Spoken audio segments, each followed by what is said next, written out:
On July 29, 2016, Gabriela and her younger sister, Sunilda, started their day as usual. That evening, they planned to visit a nearby internet cafe to work on some school assignments. Because they didn't have internet at home, these trips to the local cafe had become a regular part of their lives. Going to the cafe was how they accessed the internet to stay connected and complete their assignments. Around 6 p.m., Gabriela and Sunilda left the house as usual, without causing any concern. But after walking a few blocks, Gabriela abruptly changed her mind. She told Sunilda that she wouldn't be accompanying her and that she was going to see her boyfriend instead. Sunilda was a little surprised but didn't ask any questions. Gabriela had gone off alone before. Gabriela assured her she would return soon, then walked away in the opposite direction. That was the last time the two sisters saw each other. Sunilda went to the cafe by herself. That evening, when she got home, she realized that Gabriela still wasn't back yet. Al principio, nadie le dio mucha importancia. Es como que los adolescentes se queden fuera hasta tarde, especialmente en verano. Sin embargo, a medida que anochecia, la preocupación empezó a aumentar. Liliana, their mother, tried to call Gabriela but got no answer. She sent messages on WhatsApp, which at first were not read.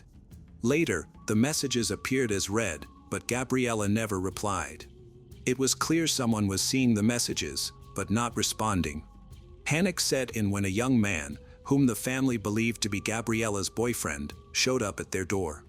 He asked a question that stunned everyone, because they had all assumed that Gabriela was with him. His confusion seemed real. He truly didn't know where she was. That moment changed everything. Until then, everyone had just thought Gabriela was out later than usual. If her boyfriend hadn't seen her that night, it's possible she never made it to meet him. That's when her family realized something was wrong. Sunilda remembered watching Gabriela turn a corner in the direction of a boarding house where one of their relatives had once lived. At the time, it hadn't seemed significant. The next morning, it was obvious that Gabriela was missing. Her phone was still active, but she didn't answer any calls. The mood at home grew tense. Her loved ones started reaching out to everyone they knew, relatives, friends, even her father, but nobody knew where she was. It seemed as though she had vanished without a trace. The family decided to take official action. Liliana contacted the local authorities, who then opened the missing person case. Soon after, flyers about the case were posted around the neighborhood. Friends, neighbors, and even strangers helped with the search. However, after Gabriela turned the corner and left her sister behind, no one saw her again. Gabriela Villarroel was born in Argentina in 1998 to Bolivian parents. Her parents separated when she was 6 years old. After her parents separated, Gabriela lived with her mother, Liliana Cham, and later started calling another man, Cesar Garcia, her father. He became her stepfather. Sunilda and other relatives from Liliana's family also lived in the same house. Life at home was difficult. The family made great efforts to create a stable home and meet their basic needs, but the atmosphere was often tense and arguments happened frequently. Gabriela frequently had stressful encounters with her grandmother, and their arguments were much more heated than typical family disputes. The adults were emotionally distant and didn't understand her, which constantly made her feel under pressure. During her teenage years, Gabriela faced the typical challenges of growing up. However, living in a home without personal space or privacy made these difficulties even harder for her. She didn't have a good place to rest or study. She dreamed of living with her biological father, who lived apart from her with another family. Pero ese deseo nunca se cumplió. Al no mantuvo una comunicación constante y también estaba enfrentando sus propios problemas personales. Eventually, the situation at home became too difficult for Gabriela to handle. She decided to leave, taking her younger sister Sunilda with her. For a time, they stayed at the house of their Aunt Marisol, their father's sister. The two sisters hadn't planned to leave permanently or thought it through carefully, but their leaving was a sign that something was wrong. They stayed at their aunt's house for about a week. Life there was more peaceful and there was less strict adult supervision, but this brief period didn't result in any lasting changes. When Gabriela returned to her mother's house, she once again found herself surrounded by the same pressure and stress she had tried to get away from. Although Gabriela was quiet, she was clearly independent. She wore simple clothes, avoided drawing attention to herself, and stayed away from noisy or boisterous groups. However, she was still ambitious. She often envisioned a future in which she could shape her own life. Unfortunately, her limited resources made it difficult to pursue those dreams. She didn't have a computer or reliable internet access at home. Even basic things like homework required her to walk to the nearest internet cafe. As mentioned before, this demanded extra planning and often led to more stress at home. In addition to these daily difficulties, Gabriela also felt a strong sense of emotional distance. Her opinions were often ignored, and her needs were rarely prioritized. Even within her own family, she felt more like an outsider than a real member. She never openly argued with her mother, Liliana. However, Liliana was always so overwhelmed by her responsibilities that she often didn't notice what her daughter was experiencing. Gabriela's stepfather fulfilled his duties, but they never developed a close relationship. There was always a distance between them. Over the years, all of this made Gabriela feel increasingly isolated. She didn't feel safe at home, and she couldn't see any realistic way to find support or make a change outside of it.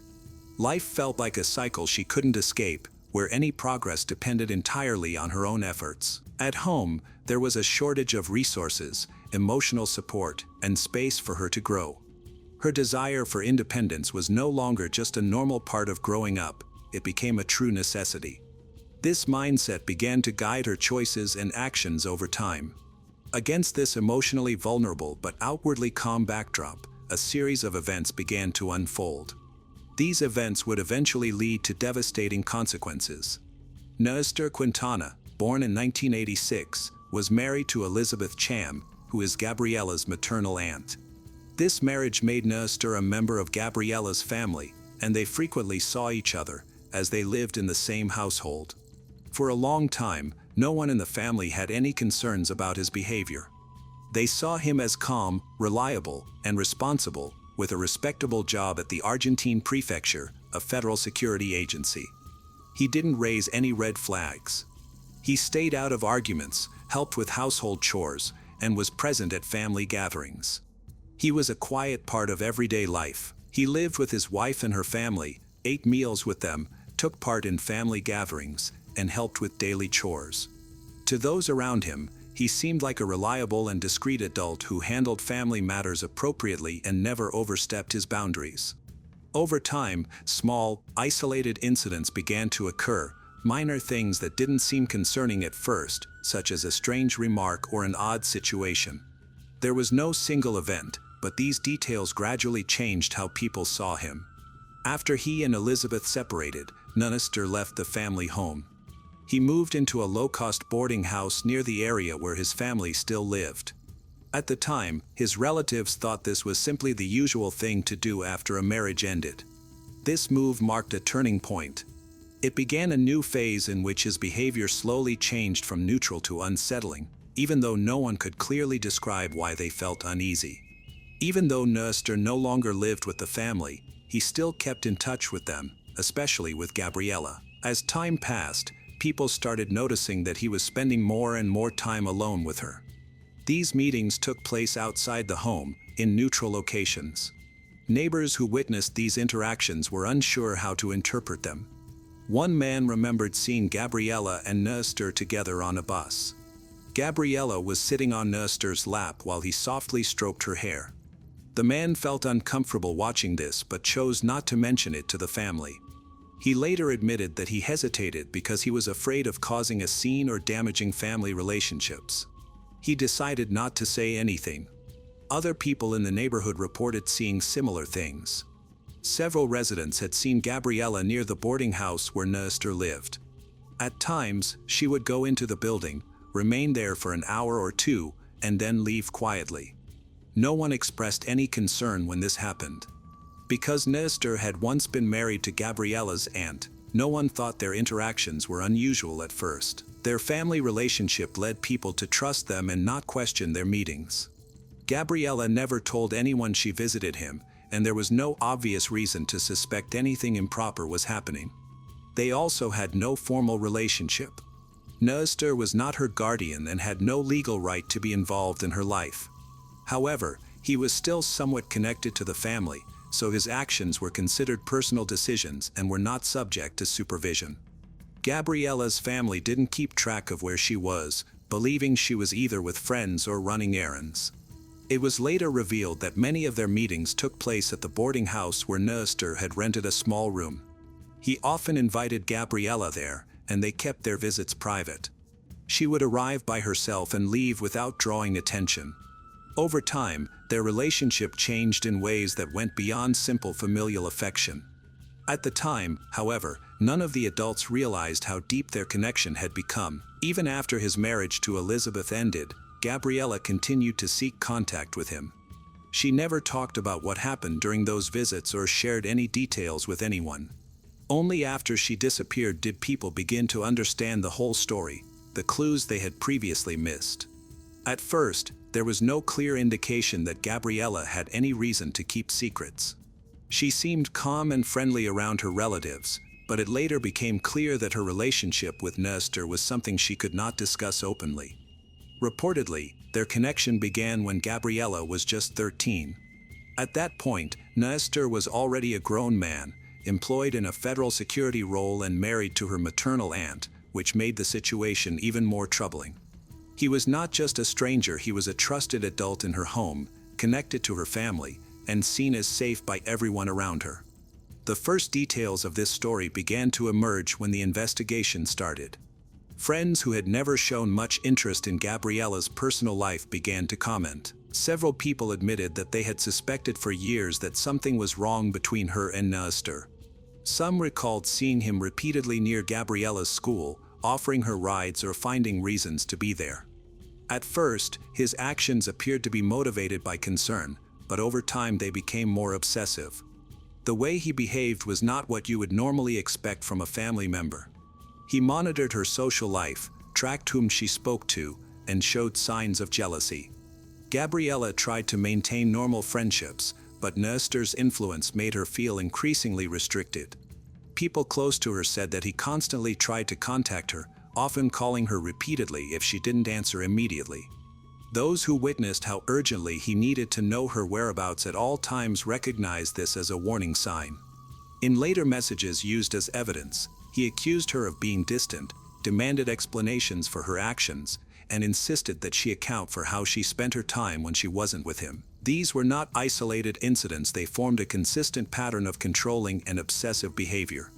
Classmates remembered times when Gabriela would only attend events if he gave her permission. Initially, it appeared as if she was simply dealing with strict family rules or a difficult home situation. No one realized that the true reason was the pressure from an adult man who maintained a controlling environment around her. A close friend later recalled that Gabriela had once confided in her, saying she hadn't felt free in a long time and asking her to keep it a secret. At the time, it seemed like something typical a teenager might say. Later, those words would take on much deeper significance. Through the voice messages Néstor sent Gabriela, investigators made a disturbing discovery. He saw her as someone he possessed. In the recordings, his tone shifted between pleading and demanding. He accused her of cheating, doubted her honesty, and repeatedly insisted that she prove her loyalty. When Gabriela began spending time with someone her own age, Néstor started to act increasingly hostile. He made it clear that he could not tolerate her being close to anyone else, not even her friends. The investigation found that this caused tensions between them to escalate even further during that period. As Gabriela grew more distant, Néstor intensified his efforts to regain control. Meanwhile, her friends noticed that Gabriela's emotional well-being was deteriorating. She became increasingly anxious and withdrawn, and she stopped talking about her future. When she tried to leave Néstor, he responded by ramping up his manipulation. He pressured her psychologically, used emotional blackmail, made threats, and tried to make her feel guilty. Relatives living nearby had no idea this was happening. As investigators examined his actions more closely, a clear pattern emerged. He not only violated personal boundaries, but also purposely created a relationship of dependence by taking advantage of his age, his authority, and the trust the family placed in him. Gabriela's friends later confessed that, while they sensed something was wrong, they did not realize the seriousness of the situation. She remained silent out of fear, shame, and the conviction that no one would believe her if she told the truth. This silence allowed Néstor to maintain control over her for years. Gabriela grew up in a home without adequate support, which left her vulnerable. A man, initially only a relative, entered her life and gradually became a dominant presence from whom she could not escape. This situation paved the way for the tragedy that followed. After Gabriela went missing, the police launched an initial investigation. They questioned her sister, her mother, the young man she was dating, and several other acquaintances. Officers began searching the neighborhood and spoke with residents living within a few blocks of where Gabriela was last seen with her sister. Several witnesses reported seeing her later that evening walking down the street with a man. One witness specifically remembered seeing them heading toward the boarding house. Investigators believe that, given the time and place, Gabriela may have intentionally gone there. Meanwhile, some of Gabriela's friends, previously too afraid to speak up, began providing information. As more evidence was gathered, it became clear that Gabriela's disappearance was not accidental. There were no signs that she had run away or made a sudden decision to leave. She left without taking any belongings or informing anyone of her plans. After Néstor Quintana was identified as a person of interest, authorities brought him in for questioning. Initially, he appeared confident. He claimed he had not been in contact with the family for a long time, that he no longer knew anything about Gabriela's life, and that he had nothing to do with her disappearance. He explained that he stayed out of family matters because he and Elizabeth were divorced. At first, his answers seemed consistent. However, investigators soon found several contradictions. Neighbors and other residents reported seeing Néstor still meeting with Gabriela. Witnesses often saw them together near the boarding house, and her friends stated he behaved in a controlling manner, evidence that directly contradicted his previous statements. The investigators intensified their questioning. Néstor was summoned for additional interviews, and with each session, he grew less confident. He began muddling the timeline, changing his story, and avoiding direct questions. Even those who had initially believed he was not involved began to have doubts. The situation shifted noticeably a few days after the investigation gained momentum. Néstor arrived at the police station without prior notice and asked to speak with an officer. This time, he admitted to having had contact with Gabriela and claimed to know where she was. Then he made a confession that changed the whole investigation. He stated that, as on previous occasions, he met with Gabriela on the evening of July 29th. According to him, they had an argument that night. Néstor said the argument escalated and, during the struggle, he lost control and accidentally killed Gabriela by strangling her. He revealed the precise location of her body, explaining that he had hidden it in his room at the boarding house, wrapped in bed sheets and plastic. He claimed that he had acted impulsively during an emotional breakdown and had not planned the act in advance. Police quickly proceeded to the location he mentioned. There, in the room he had rented, investigators discovered Gabriela's body. It was carefully wrapped in several layers of fabric and plastic bags and placed in the corner of the room. Forensic specialists arrived at the scene, determining that the body had been in the room for several days. However, because the room was sealed, decomposition had been limited. Investigators collected all nearby items for forensic examination. An initial autopsy determined that the cause of death was manual strangulation. No signs of sexual assault were found, so investigators ruled out such a motive. However, the main question remained unanswered. If the motive was not sexual assault, what provoked such a violent reaction? Some believe the act resulted from long-term emotional stress, jealousy, and an adult's inability to accept Gabriela's growing independence. Only further interviews and psychological assessments could confirm whether this theory was correct. The authorities informed Gabriela's family of Néstor's confession. The shock was immense. Her mother, stepfather, and other relatives could not believe that someone they had lived with was capable of such an act. Néstor, once regarded as a caring uncle, had now admitted to causing her death.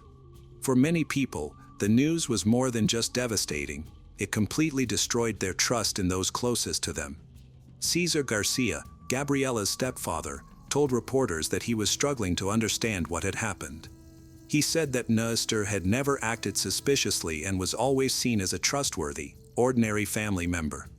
Gabriela's sister, Sunsilda, did not make any public statements and remained in shock. Their mother was so overwhelmed by emotion that she burst into tears. The family's grief was made even worse by a profound sense of betrayal. Although Néstor confessed, the investigation continued. Law enforcement needed to confirm whether his statements were true and to ensure he was not withholding any other information. His claim that his actions were caused by an emotional outburst was questionable, especially since he had carefully concealed the body. Investigators also looked into whether Néstor was trying to minimize his role in order to receive a reduced sentence. This issue became part of the case as it proceeded to trial. After Gabriela's body was found and a confession was made, Néstor Quintana's case entered the formal criminal investigation stage, and he was officially charged. However, during the very first court hearing, the situation changed unexpectedly when Néstor suddenly retracted his confession. He stated that the police had pressured him, used psychological coercion, and had not properly informed him of his rights. This new statement formed the basis of his defense strategy. Néstor's lawyer promptly took action to dispute all evidence that had been gathered from the confession. He claimed that the boarding house was searched illegally because there was no valid warrant. The defense also requested the exclusion of text messages, voice recordings, and witness testimonies that were collected before a lawyer was present. They argued that Néstor was mentally unstable at the time and could not understand the consequences of his words. Prosecutors remained resolute. The lead attorney stressed that Néstor's confession was both voluntary and detailed.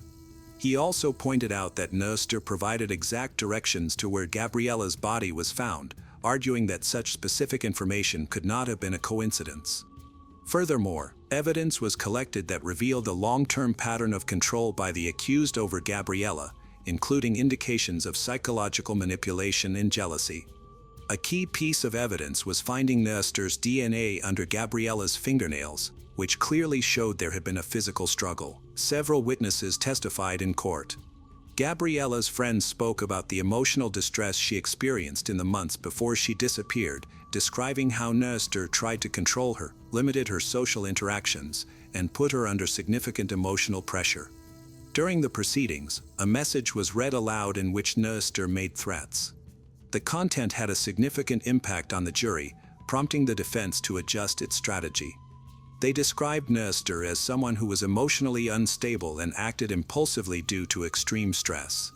They stated that his relationship with Gabriela was mutual but unofficial, and that what happened was not premeditated. These claims angered Gabriela's family. Her stepfather, in particular, spoke out after several hearings, saying that attempts to defend the accused were disrespectful to Gabriela's memory. During the trial, Gabriela's mother, Liliana, remained composed and attended every session. The family was clear and united in saying that this was not a domestic dispute. It was a betrayal that ended a life already controlled and suppressed. Their lawyers argued that this was not only a breach of trust, but Néstor's position as a family member made it even worse. The prosecution requested the harshest penalty, life in prison, because of the seriousness of the crime. They pointed to the close family relationship between those involved, the long-term psychological manipulation, and the deliberate effort to conceal the body. Once both sides gave their closing arguments, the jury was sent out to deliberate and make their decision. Tension filled the courtroom. Gabriela's family sat quietly, anxiously awaiting the verdict. When the jury returned, the foreperson announced the decision, guilty of first-degree murder, with aggravating factors due to the family relationship and gender-based violence. The judge delivered the sentence without delay. Néstor Quintana was sentenced to life imprisonment. The court dismissed the defense's argument that the confession was coerced, noting that it contained detailed information and was supported by physical evidence. The fact that there had also been long-term psychological control made the charges even more serious. Néstor remained expressionless as the verdict was announced. His lawyers sat in silence, staring at the floor. Across the courtroom, Gabriela's mother began to cry, and her husband held her in his arms. This was not a victory, but a painful farewell. Justice had been served, yet their daughter was lost forever. Ashley Bocanegra was born in the Bronx, one of New York City's 5 boroughs. She was raised by her mother along with her older sister. There is no public information about her father, and it remains unclear whether he was involved in Ashley's life. The family lived modestly but maintained a stable lifestyle. Ashley was outgoing and energetic. She took pride in her appearance and had a strong interest in makeup. From a young age, she enjoyed experimenting with different styles, which made her stand out among her peers. After high school, she did not pursue a specific career path right away. Instead, she worked in retail while trying to figure out her future, but she did not have any firm plans. Around this time, she met a young man with whom she soon developed a serious relationship. They spent a lot of time together, and eventually, Ashley found out she was expecting. The pregnancy was unplanned, but they both decided to embrace this new chapter in their lives and moved in together. In 2014, Ashley gave birth to a son whose name has not been publicly disclosed out of respect for his privacy. The arrival of their son marked a significant shift. Ashley became fully focused on being a mother. Despite being young, her partner stepped up and participated in raising their child. Life in New York City was becoming increasingly challenging, with rising rent and piling daily expenses.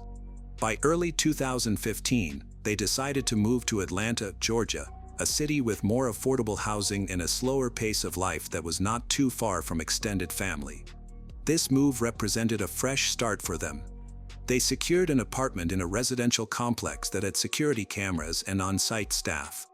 Visually, the neighborhood appeared safe, and they hoped it would be a place to rebuild their daily lives. Although their romantic relationship eventually came to an end, they continued to live under the same roof for the sake of their son. They agreed to keep their personal lives separate until their son was older. Ashley took on most of the household responsibilities and began looking for a stable job. Eventually, she landed a position at a home improvement store, working the night shift. This arrangement allowed her to be at home during the day. It was a tough schedule, but it helped her improve her financial situation. Ashley was working toward creating stability and gradually gaining independence from her former partner, all while maintaining peaceful family dynamics. As Ashley adjusted to the demanding rhythm of overnight work, she became familiar with the store's routine. Most of her shifts took place on weeknights, and she was consistently scheduled with the same group of co-workers. This consistency helped form close-knit working relationships. It was in this environment that she first took notice of Daniel Gonzalez. He also worked at the same home improvement store and was usually scheduled on the same nights. Their conversations began with routine work-related questions. Daniel was proactive. He did not shy away from hard tasks and often volunteered for demanding assignments. He came across as calm, polite, and friendly. Although he wasn't pushy, he was often nearby when Ashley needed an extra hand. Over time, they developed a steady rapport. What started as brief exchanges during breaks slowly evolved into real conversations, and Ashley felt at ease around him. There was no pressure or signs of him pushing boundaries. Daniel earned her trust. He avoided discussing personal matters and never made suggestive remarks, but it was clear he was interested. He asked about her day, showed concern for her well-being, and offered to help even when she had not asked for it. This set him apart from the rest of the crew. With each shift, their connection grew. Eventually, they exchanged numbers and began texting outside of work. Their messages quickly turned into a regular flow of jokes, short chats about everyday life, and occasionally planning to meet before work. Their bond transcended that of mere co-workers, yet there was nothing overtly romantic about it. Everything felt natural. No one was rushing into anything, and neither made any direct moves. At that time, Ashley was unaware of Daniel's personal life. Neither he nor their co-workers mentioned that he was living with a woman and their children. Daniel never discussed who shared his home. There were no indications that he was in a relationship. In normal conversations, he seemed calm and composed, displaying no signs of stress or complicated domestic issues. They eventually realized they were neighbors living in the same apartment complex. They discovered this by chance during a conversation about their neighborhood. This made it easy for them to see each other not only at work but also during the day. Sometimes, Daniel would help Ashley carry her groceries, or they would bump into each other in the parking lot, where he would walk her to her building. To Ashley, this felt like a comfortable friendship with a reliable coworker. His proximity and willingness to help were nice perks, making him seem thoughtful. She was unaware of his actual circumstances. At the time of these events, Daniel Gonzalez was a 27-year-old living in Atlanta, Georgia. He was in a long-term relationship with Antonetta Stevens, a woman of the same age, although they were not legally married. They had been together for over a decade, having known each other since childhood, as their families were longtime friends. Throughout their relationship, they became parents to 2 sons, aged 9 and 6. However, their home life was more complicated than it appeared. Daniel and Antonetta's relationship had become increasingly strained over the years, with arguments happening more often. While most disagreements arose from everyday issues, they frequently escalated into larger conflicts. People close to them described Antonetta as having a quick temper. She could quickly shift from calm to confrontational over minor annoyances. This tendency was noticeable not only to Daniel but also to others in their circle. Daniel seldom discussed his home life with his colleagues. Only a few close friends were aware of his personal struggles, which he kept private. However, the ongoing stress at home began to take a toll on him. His relationship with Antonetta shifted from one of love to a focus on logistics, with conversations revolving around parenting, bills, and household chores. Although they still appeared as a couple to outsiders, their emotional connection was diminishing. During this time, Daniel's younger sister, Janine Gonzalez, who was 17 and had recently dropped out of school, moved in with them. She lacked a clear direction, needed a new environment to get back on track. Janine quickly bonded with Antonetta due to their shared history, having known each other since childhood and considering each other more like sisters than in-laws. In contrast, Daniel did not have a strong relationship with Janine. The presence of a third adult in the household did not reduce the tension. In fact, it increased it. Janine frequently witnessed the arguments between Daniel and Antonetta. Eventually, she began to take sides, clearly supporting Antonetta. Those familiar with the family noted that Janine openly expressed her belief that Daniel was responsible for the ongoing conflicts. This alliance between Janine and Antonetta only widened the emotional gap in the household, leaving Daniel feeling isolated. By the time Daniel started spending more time with Ashley, he was already feeling disconnected. His partner was irritable, their sons required constant attention, and his sister emotionally sided with Antonetta. The home atmosphere felt strained and unwelcoming. Daniel began spending more time outside of his home, taking extra shifts at work and staying later as a way to avoid conflicts in his life. Although these choices would later impact his decisions, he didn't express any strong desire to change his situation at that time. After a few weeks of talking at work and texting outside of their shifts, Ashley and Daniel started to meet up more often outside of work. Their conversations shifted from casual workplace topics to more personal subjects. They discussed feelings of tiredness, daily routines, and the challenges of parenting. Ashley shared her experiences raising her son, her complicated relationship with her partner, and her hopes of moving out to live independently. Daniel listened closely. He didn't interrupt her, kept the conversation flowing, and engaged with their shared difficulties. He never mentioned that he lived with a partner and 2 sons, nor did he talk about his sister. As Ashley and Daniel's relationship grew stronger, they began spending more time together. Sometimes, they would meet briefly before her shifts, while other times, they would talk outside her building. Over time, Daniel started to stay a bit longer. He would visit in the evenings, help her prepare dinner, and hang out while her son watched TV. This development felt gradual and natural, not sudden. Ashley didn't ask many questions, and Daniel didn't give her any reasons to doubt him. At that point, neither her son nor their coworkers intervened. Ashley enjoyed her independence. Everything appeared harmless from an outside perspective.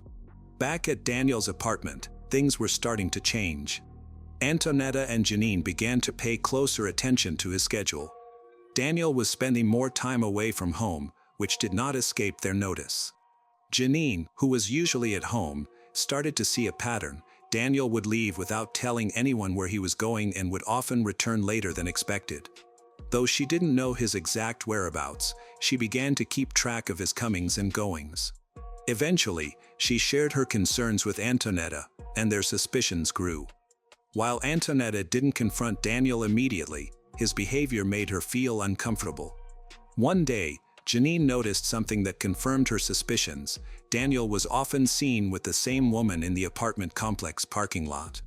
Although she didn't know Ashley's name yet, her appearance stuck in Janine's mind. Janine observed their conversations and noticed there were no inappropriate gestures, touching, or flirting, nothing that clearly crossed any boundaries. However, this situation raised her concerns. She didn't jump to conclusions, but from that moment, she started paying more attention. While Ashley viewed these meetings as casual and innocent, the atmosphere in Daniel's apartment became increasingly tense. Antonetta moved beyond just asking questions. She began checking his phone and closely monitoring his behavior. Although she had no solid evidence, the signs were accumulating. As a result, the trust between them began to erode. Ashley remained oblivious to any underlying issues. Daniel frequently visited, offering assistance and chatting about everyday matters, which seemed to strengthen their relationship. However, underneath these casual conversations, subtle changes were occurring. In the summer of 2022, Daniel, Antonetta, their sons, and Janine traveled to Florida for Antonetta's mother's wedding. They planned to spend a week with extended family, blending celebrations with a short vacation. The road trip was long, and they stayed at a relative's house. Despite the happy occasion, tension between Daniel and Antonetta was evident from the start. They argued during the drive over minor issues related to planning, coordination, and exhaustion. Upon arrival, the situation did not improve. Conflicts arose almost every day, and Antonetta's relatives noticed the strain in their relationship. By midweek, disagreements escalated over trivial matters. The tone of their exchanges turned increasingly sharp and irritable. Daniel often ended conversations abruptly, emotionally withdrew, and spent more time absorbed in his phone or stepping outside for solitude. Antonetta observed these changes and tried to remain calm, but her patience was wearing thin. After the wedding ceremony, while most guests were relaxing, a pivotal moment took place. Daniel, feeling tired and having had a few drinks, was outside in the yard talking to Janine. During their conversation, he expressed that he was exhausted from his relationship with Antonetta and didn't see a future with her. He also revealed that there was someone else in his life, without disclosing the name, but indicated it was a co-worker. Janine listened attentively, keeping her response neutral, though she was clearly processing the information. This conversation became a turning point. Feeling more loyal to Antonetta than to her own brother, Janine decided to share what she had learned. She informed Antonetta that Daniel had admitted to seeing someone else. To her surprise, Antonetta remained calm. Rather than confronting him right away, she chose to be strategic. Her priority was to identify the other woman. They agreed to keep their suspicions quiet and to closely monitor Daniel's behavior. Janine fully supported this plan, and they made a pact. No actions would be taken until they returned to Atlanta. Antonetta kept a calm, cheerful demeanor around her family for the rest of the trip. Though everything appeared peaceful on the surface, she was quietly strategizing to find out who the woman was. After returning from Florida, the mood in Daniel's apartment shifted. Antonetta and Janine didn't mention the wedding conversation, but they began to execute a plan they had developed in secrecy. Their goal was to find out if Daniel was really involved with a coworker. Instead of asking him directly, they decided to observe his habits and behavior. Since neither Antonetta nor Janine had full-time jobs at that moment, they spent most of their days at home, which allowed them to watch Daniel closely. Janine took note of when he left the apartment, who he interacted with, and how he acted when he returned. They also started checking Daniel's phone whenever it was left unattended or unlocked to look for notifications or messages. A few days after returning, Janine reported seeing Daniel leaving work with a young woman. They were outside, smoking and chatting. Janine noted that while their interaction didn't seem overtly romantic, there was a comfortable rapport between them. She remembered the woman's appearance, and when she described her, Antonetta suspected it might be their neighbor, Ashley. Antonetta recalled seeing Ashley in the complex courtyard occasionally, usually with her son. That evening, they decided to watch for Ashley to see if she would appear again. Over the next few days, Antonetta and Janine took turns watching the apartment entrance and the area surrounding the store to confirm whether it was indeed Ashley with Daniel. Their surveillance eventually paid off. They saw Daniel and Ashley talking and then going their separate ways. With this confirmation, they moved forward and took action. Antonetta proposed using Daniel's phone while he slept to message Ashley and lure her into a meeting, setting up a direct confrontation. Janine agreed with the plan. They now had a clear objective. It was no longer just about revealing the truth, it had turned personal. They wanted revenge. The next morning, after finishing a night shift, Daniel came home and went to sleep as usual, briefly chatting with Antonetta before heading to the bedroom. Once he was asleep, she quietly entered the room, took his phone, and brought it to Janine. Together, they started scrolling through his messages.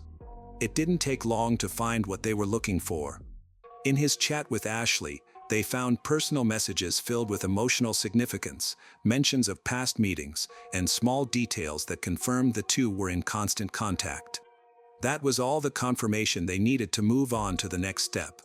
Antonetta used Daniel's phone to send a text to Ashley. She explained that Daniel had an argument at home, was kicked out, and wanted to meet. Ashley responded quickly, asking for his location and how to find him. Their conversation seemed typical for two people who know each other well, so Ashley was unaware that she was not actually communicating with Daniel. Antonetta kept the tone light and casual to prevent any suspicion. After exchanging a few more messages, Antonetta proposed they meet in the courtyard of their apartment complex, a small grassy area between the buildings, and Ashley agreed. After arranging the meetup, Antonetta and Janine started getting ready. They brought Janine's phone to record what would happen. They were unarmed and planned to lure Ashley outside to confront her unexpectedly and escalate things physically. Their intention was not just to have a conversation but to make a statement. They carefully chose the location. It was close enough to nearby buildings for visibility but out of sight from the main entrances. While there were surveillance cameras in common areas, they didn't cover this specific spot, offering a sense of privacy within the complex. At that time, Daniel was asleep, completely unaware that his phone was being used. Early in the morning, Antonetta and Janine left the apartment, leaving Daniel and the boys behind. They positioned themselves behind some bushes near a pedestrian path. The area was shaded and slightly away from the building entrances, but still on public property. Visibility was limited, although someone walking by might notice them. They waited. When Ashley texted to say she was on her way, Antonetta made sure the phone was recording and instructed Janine to continue filming no matter what. Minutes later, Ashley walked down the path, completely unaware of the danger that awaited her. As she neared her destination, she scanned the area, hoping to see Daniel. Suddenly, Antonetta and Janine emerged from their hiding place. Antonetta approached Ashley and loudly claimed that Ashley stopped texting Daniel. Before Ashley could reply, Antonetta attacked her. Ashley did not fight back. Instead, she tried to defend herself by covering her face with her hands and begging Antonetta to stop. Despite her pleas, Antonetta continued to hit her. Eventually, Antonetta knocked Ashley to the ground and continued to assault her with her fists and feet. At one point, she grabbed Ashley's hair and slammed her head against the pavement. Janine chose not to intervene and instead stayed on the sidelines, recording the events. Occasionally, she provided commentary, encouraging Antonetta to be more aggressive. At one point, she moved closer to capture a shot of Ashley's face, who was crying and pleading for them to stop. Despite Ashley's distress, the aggression continued. Antonetta yelled accusations, made threats, and claimed she was acting for Daniel. At one moment, she looked directly into the camera and told Janine to keep filming. Some cars drove by, but no one intervened. One vehicle stopped for a moment but then quickly left the scene. The conflict escalated when Antonetta invited Janine to participate. Janine accepted, approached, and delivered a few kicks. Afterward, both of them took Ashley's phone and walked away, with the recording still running until they left the area. Following the attack, Ashley lay on the pavement. Although she was seriously injured, she was conscious. After some time on the ground, she gradually stood up. She was unsteady. Despite the pain, she started walking toward her building. Later, surveillance footage from the apartment complex showed Ashley entering. Her steps were shaky, and her movements were slow. She was holding her side and chest, and her face had visible scrapes. Her breathing seemed labored. As soon as she reached her floor, Ashley stepped out onto the balcony and leaned against the railing to catch her breath. At that moment, her partner was coming home from his morning run. Upon entering the apartment, he quickly noticed that Ashley looked unwell. She was pale, had swollen lips, and visible cuts on her face. Her breathing was heavy, and she moved slowly. Her clothes were dirty, had some blood on them. Concerned, he asked her what had happened. Ashley responded vaguely, saying she had been attacked by two unfamiliar women but did not provide any names or reasons for the attack. She might have been too frightened or still in shock to explain further. Sensing the seriousness of the situation, her partner helped her sit down and got her some water, but her condition worsened. She struggled to breathe, experienced sharp pain in her side and head.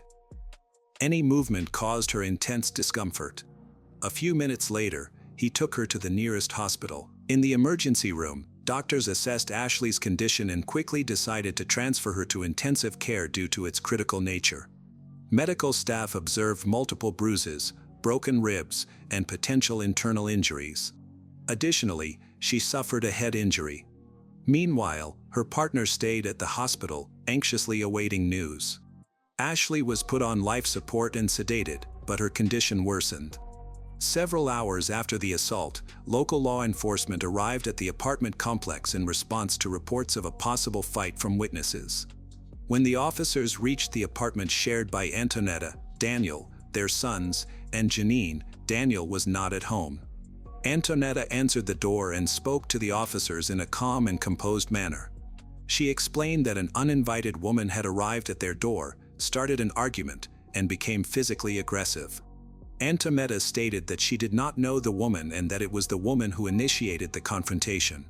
She characterized the incident as a mutual fight, mentioning that both had exchanged blows. Antonetta also noted that the woman had been previously harassing her partner at work and had come to their home to continue the harassment.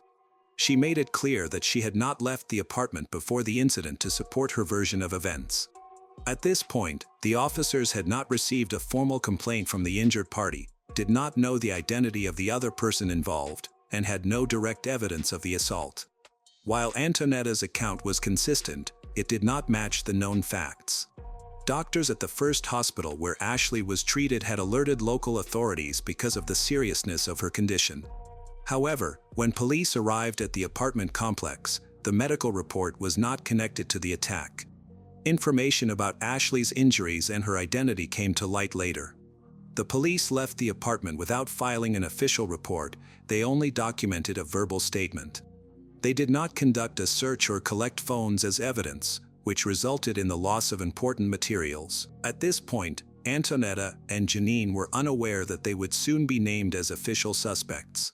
After the initial examination in the emergency room, doctors suspected Ashley had suffered serious internal injuries. Although she was conscious, she was having difficulty breathing and could barely respond to questions. A CT scan showed multiple severe injuries.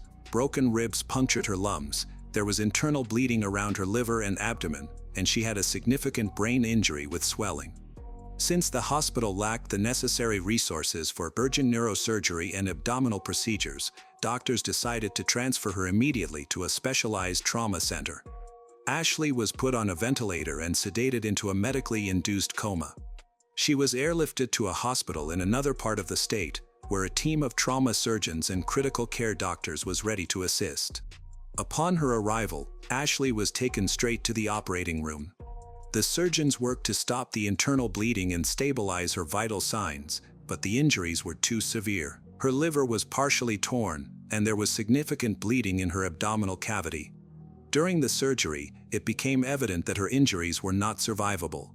About an hour after her transfer, Ashley suffered cardiac arrest. Medical teams performed CPR for 30 minutes but could not revive her. She was pronounced dead early that morning, just a few hours after the incident. While this was happening, hospital staff submitted a report to the local police department stating that a patient showed signs of having been attacked. As Ashley was being moved, this information was relayed to the on-call officer. However, it had not yet been linked to an earlier visit by officers to the complex. Ashley's death changed the legal context of the case. The police department received the hospital's report, which indicated that the situation had turned fatal. Officers quickly connected this update to the previous complaint about a physical altercation and realized that both incidents occurred at the same address. The deceased's last name was verified through medical records and matched with entries associated with the apartment complex. The police leadership decided to send officers back to Antonetta's apartment. By this time, they no longer considered it a simple domestic dispute. The situation was being seen as a potential felony that could result in death. This initiated a formal criminal investigation. Authorities also requested Ashley's complete medical records to assess the severity and nature of her injuries. The initial medical report revealed that her injuries could not have occurred from a minor fight or mutual confrontation. The trauma to her head, chest, and internal organs indicated she had suffered a severe beating. There were multiple blows aimed at vital areas. Additionally, there were no signs of defensive wounds or any indication that she fought back, suggesting that the victim likely did not defend herself during the attack. Following the medical findings, the forensic report, and surveillance footage from the apartment complex, a criminal case was officially opened. After confirming Ashley's death, investigators returned to the complex, arrested Antonetta and Janine. They were taken to the precinct and interviewed separately starting immediately. Antonetta seemed calm but distant during her questioning. She avoided making eye contact, spoke in a low voice, and gave unclear answers. She provided short responses and repeated the same story she had told earlier, that Ashley had come to their home uninvited, started an argument, and threw the first punch. She did not mention any text messages, a pre-arranged meeting, or the use of Daniel's phone. Antonetta maintained that the incident was unplanned and that she acted solely in self-defense. When detectives highlighted discrepancies between her account and the medical evidence, she did not respond. After answering a few more questions, she requested a lawyer and ended the interview. Janine's interrogation took an unexpectedly relaxed turn. She entered the room confidently and spoke freely, showing no signs of nervousness. At times, she even laughed and made sarcastic remarks, behaving more like she was chatting with friends than talking to law enforcement. The detectives mirrored her casual tone and avoided any confrontational approach, which proved effective. Janine began to share details openly about the events, including some information that hadn't been revealed before. She openly explained how Daniel had admitted to seeing someone else, how she had passed that information to Antonetta, and how they devised a plan to message Ashley using Daniel's phone. She also detailed who initially suggested recording the encounter and how they concealed themselves until Ashley arrived. Janine's account of the confrontation was particularly striking. She openly admitted to being physically aggressive, stating that she joined in because she was invited to participate. She even described the incident as amusing. The detectives documented her statements but did not interrupt her. They maintained neutral expressions, allowing her to express herself freely. During the questioning, Janine confirmed that she had recorded the incident on her phone and still had the footage saved. She revealed almost everything Antonetta had tried to hide. Her statements were officially noted. Janine's emotional distance and complete lack of remorse strengthened the evidence that the attack was not only intentional but also planned in advance. After the interviews, investigators obtained search warrants and seized phones from everyone involved, including Janine's. Her phone contained a full video recording of the assault. The footage showed that Ashley did not fight back, and the attacks were carried out methodically with clear intent. The audio also captured mocking remarks, threats, and statements indicating that the attack was premeditated. Daniel's phone showed a message thread where Antonetta pretended to be him to set up the meeting. This was clear proof of the trick used to put Ashley in danger. As a result, Antonetta and Janine were charged with serious crimes, including felony assault and robbery. Their arrests were part of a larger criminal investigation. The charges were explained to them, highlighting the serious legal consequences they faced. Both were arrested without any resistance, but officers closely monitored the situation. Daniel later learned about the events that unfolded. When the arrests took place, he was at work. Officers came to his workplace to inform him of Ashley's death and the charges against Antonetta and Janine. He was heartbroken, having no knowledge of the revenge plan, the impersonation using his phone, or the attack itself. He stated that he could never have predicted that things would turn into such a tragedy. Daniel was asked to provide a formal statement. He confirmed that Ashley had never been a threat to anyone and that their relationship was not a secret. He also mentioned that he had never given his phone to anyone and was unaware of any messages sent from it. His account aligned with the evidence gathered, leading investigators to conclude that he was not involved in the crime. He expressed his willingness to cooperate fully and may be called to testify in court, as the fatal setup was carried out using his digital identity without his knowledge. Both suspects were found guilty and sentenced to 20 years in prison at Arundel State Prison in Georgia. Janine, who was only 17 at the time, was tried as an adult because of the seriousness of the crime. If she doesn't face any disciplinary issues while in prison, she will be released when she is about 37 years old. The impact of the crime was severe. Ashley's son lost his mother. Custody of the child was awarded to his father, who had been involved in his son's life even after he and Ashley ended their relationship. Now, he has taken on full responsibility, working to create a stable and safe environment for his son amidst the profound loss. Daniel and Antonetta's two sons also experienced the loss of their mother. Since Daniel was not implicated in the crime, he retained custody of the children and continued to raise them on his own. Despite the trauma of losing Ashley and the emotional burden of knowing their mother would be in prison for decades, Daniel remained dedicated to his role as a father. Both families were deeply affected. One child lost his mother, while Daniel's two sons were also left without their mother. What began as a situation fueled by jealousy and betrayal ended in tragedy, incarceration, and lasting pain for those who were innocent in this situation. The young lives impacted will always feel the effects of a crime they did not commit and will never fully escape from it. The silence in the small town of Goshen, surrounded by orchards, was shattered when police officers discovered a lifeless man on the bathroom floor, Daniel Green. On February 6, 2015, at noon, his colleagues became concerned when he didn't arrive for his shift and went to check on him. What they found was shocking. Daniel, just 31 years old, had been shot 4 times, with one bullet striking his forehead. Neighbors reported not hearing anything unusual. There were no clues to identify the shooter. There was no weapon, no DNA evidence. It seemed the perpetrator had meticulously covered their tracks. Daniel Green spent his entire life in Goshen. He worked for 11 years in the California Police Department and earned the respect of the town's residents. Passionate about his job, he always wanted to make a positive impact on the community, where everyone knew and trusted each other. Tragically, it was here that his life came to a sudden and harsh end.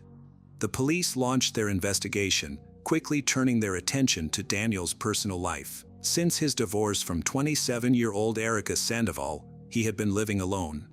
Their relationship was complicated. Even after separating, Erica continued to meddle in Daniel's life, trying to control him despite their official split. On February 6, 2015, Erica showed up at the scene shortly after receiving a message from a friend. She entered the house, crying uncontrollably in front of the officers. She claimed that she hadn't seen Daniel that day and was not involved in the incident. However, Her actions raised red flags for the investigators.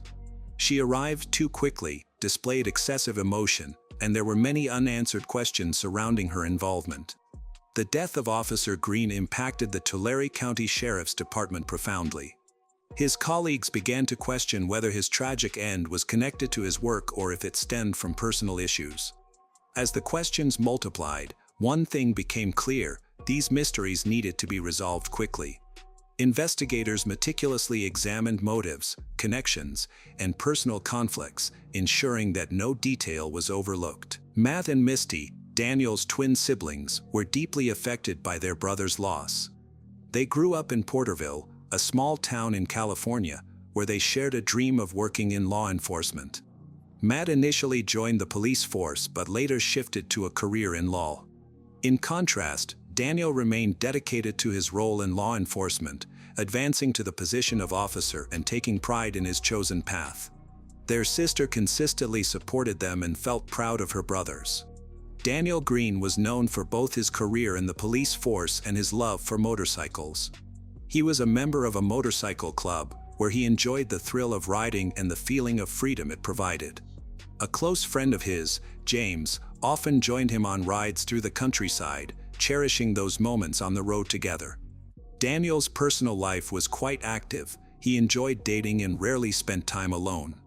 For a while, he would frequently arrive at family events with different girlfriends each month. This pattern continued until late 2009 when he met Erica Sandoval, a 22-year-old nurse. Meeting Erica changed his life completely. He fell deeply in love and decided to take a step towards settling down. At that point, both of his siblings were already married, while he had been single.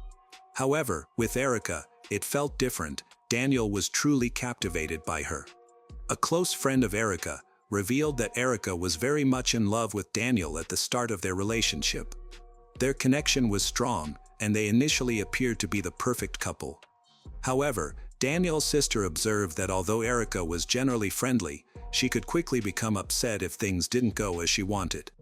As time went on, stress accumulated in their relationship, leading to regular conflicts and arguments. Erica grew up in Southern California in a middle-class family. She had a brother who recalled that Erica, as their parents' only daughter, always felt special. Her parents pampered her, striving to provide her with the best of everything. As a result, Erica never faced hardship or mistreatment. She came to expect that her wishes would be met without hesitation. With the constant support and attention from her parents and brother, she developed a sense of entitlement and believed she deserved special treatment. Daniel Green, 26, and Erica Sandoval, 23, shocked their family and friends by secretly getting married in Las Vegas.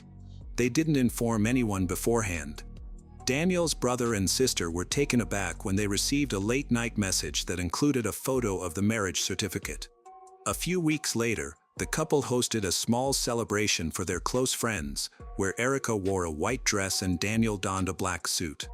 Despite seeming happy, Daniel and Erica's relationship was not perfect. A friend and fellow motorcyclist of Daniel's recalled that even before they got married, they had a serious fight where Erica used a razor to damage the furniture in Daniel's home. His friend considered this a troubling sign that should not have been overlooked. Daniel's brother, Matt, also saw the damage firsthand and was worried, but Daniel dismissed it as just an emotional outburst. Tensions continued within the family.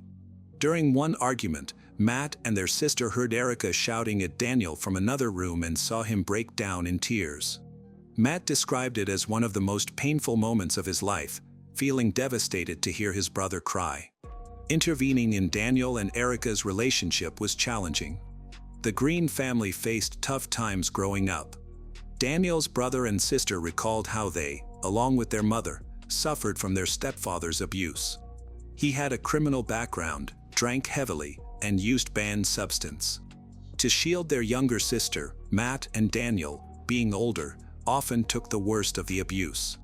Eventually, their mother obtained a restraining order, and shortly after, their stepfather died. These experiences deeply affected each of them. Daniel's relationship with Erica mirrored the troubling dynamics of his childhood. Family members observed that Erica exerted control over Daniel, isolating him from friends and family while also belittling him verbally. Even though Daniel was a police officer who frequently dealt with victims of domestic abuse, he struggled to acknowledge that he was in a similar situation.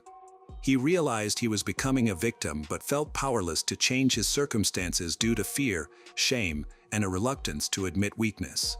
Just like women, many men often do not report domestic abuse for these same reasons. The problems in Daniel and Erica's marriage escalated in February 2011 when a neighbor witnessed a heated argument between them. Erica was shouting and provoking Daniel, pushing him to his limits. He tried to maintain his composure, aware that losing control could jeopardize his career. In a moment of desperation, he asked the neighbor to call emergency services to intervene. The police arrested Erica, but despite the seriousness of the situation, Daniel chose not to press charges, resulting in her quick release. This incident marked a turning point for Daniel, leading him to decide that their relationship was over. In January 2012, just a year after their official marriage, they divorced and separated. A few months later, Erica informed her friends that she was pregnant with Daniel's child. The news reached Daniel, and despite their past issues, he decided to give their relationship another chance for the sake of the unborn baby. They got back together, moved in again. Daniel's family hoped that this time would be different, that their conflicts would be resolved. He made an effort to keep the peace at home and looked forward to the baby's arrival. However, the issues persisted. Erica frequently confided in her friend about Daniel's harsh behavior. She described Daniel as cold and indifferent, expressing her unhappiness in the relationship. Her friend recalled Erica saying that Daniel had once grabbed her by the neck and attempted to choke her, which made Erica fear a tragic outcome. Daniel's relatives and friends described Erica as having aggressive behavior. She damaged furniture by slashing mattresses and sofas, which exemplified her lack of control. Their conflicts grew worse each month, yet neither side reached out for assistance. The relationship remained unstable, leading to increased tension. Despite attempts to maintain family unity, Daniel and Erica lived in a state of constant stress. Friends and family observed that their relationship had turned into a harmful cycle where both individuals were suffering, but neither was willing to make changes. They kept their issues hidden, avoided seeking help, resulting in a pattern of mutual blame and pain. On January 5, 2013, Erica gave birth to a son whom they named Aiden. At that moment, their relationship seemed to finally be improving. Daniel was thrilled to become a father and felt that his life had new meaning. For the sake of his family, he decided to sell his motorcycle, understanding that the safety and well-being of his loved ones were more important. This decision was not easy for him, but he did it for Aiden and for the stability of their family. Daniel posted pictures with his son on social media, capturing moments of joy and his happy life. However, just 6 months later, the tension started building again. The constant conflicts, arguments became more frequent. Daniel suggested that Erica move out, and she agreed, but she took Aiden with her, completely cut off contact with her ex-husband. Unable to see his son, Daniel fell into a deep depression. He decided to fight for custody of Aiden, which led to the start of a serious conflict between them. These events took place alongside another significant incident in Daniel's life. Just before Aiden was born, Daniel was on a motorcycle ride with a friend when his brakes suddenly failed. They stopped to check, and Daniel found that some wires had been cut. He immediately suspected Erica might be involved. When he got home, he confronted her, but she denied any wrongdoing and claimed she would never endanger his life. Erica disapproved of his motorcycle riding, seeing it as dangerous. Their arguments increased after the brake incident, creating more tension in their relationship. Daniel chose not to involve the police and kept the incident to himself to avoid drawing escalating conflicts. He recognized that their situation was becoming unhealthy, but he decided to stay silent in hopes of managing the fallout. After selling the motorcycle and welcoming the birth of his son, Daniel hoped for a calmer period in their family life. However, conflicts and tensions persisted. In the fall of 2014, during another night spent together, Daniel experienced a frightening incident that shook him deeply. In the middle of the night, he suddenly woke up to find Erica standing over him with a gun. She pointed it at him, claimed she had a nightmare in which he had been unfaithful. Erica expressed her desire to end his life to escape the pain of betrayal. Daniel calmed her down by reassuring her that it was just a dream and that he had always been faithful.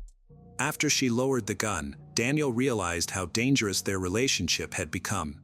He shared the incident with his friends and concluded that it was time to end the toxic relationship for good. In January 2015, despite previous conflicts, Daniel and Erica came together to celebrate their son Aiden's second birthday with close family. During the gathering, they appeared to be friendly, leading some to speculate that they might be rekindling their relationship. However, Daniel was aware that a future with Erica was not feasible and wanted to avoid their past disagreements. Following the celebration, Daniel informed his friends about his new girlfriend, a 20-year-old named Brenda Vela, and shared a photo of them on social media, revealing his happiness. Many people were optimistic that he was starting a more peaceful chapter in his life. Erica and Daniel's relationship had been marred by conflict, mutual blame. Their text messages were filled with hostility, including hundreds containing anger and insults. Daniel accused Erica of trying to take his son away from him, while Erica accused him of being selfish and unfit father. Their arguments covered topics from parenting to personal attacks. There was no constructive communication, only increasing tension. On the morning of February 6, 2015, Daniel dropped Aiden off at Erica's house as planned and then went to the gym. After working out, he returned home, where a tragic event occurred.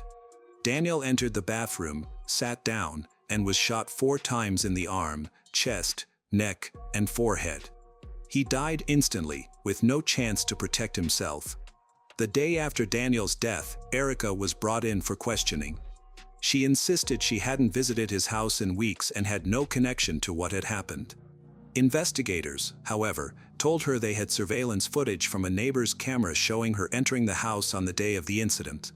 Although the video did not clearly identify her, the investigators used this information to pressure her. The tactic worked. Overwhelmed, Erica confessed and even revealed where she had disposed of the firearm involved in the crime. The prosecutor claimed that jealousy and a fear of being replaced by another woman motivated the crime. When Erica was arrested, police discovered a note in her purse with Brenda's name and birth year, suggesting Erica had been monitoring Daniel's new girlfriend. The evidence against her was strong, but the trial didn't begin until October 1, 2019, 5 years after the incident. Erica made about 170 phone calls to Daniel in an effort to reconnect after she found out that he had introduced their son, Aiden, to Brenda and that they were spending time together. This prompted Erica to lose control.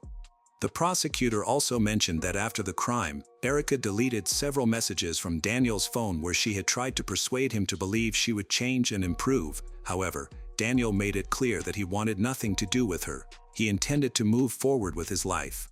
During the trial, Erica's lawyer argued that Daniel had been an abusive husband who repeatedly attacked her. They presented audio recordings of their intense arguments, where Daniel could be heard insulting and threatening Erica. These recordings were vital to her defense, highlighting the aggression and cruelty in their relationship.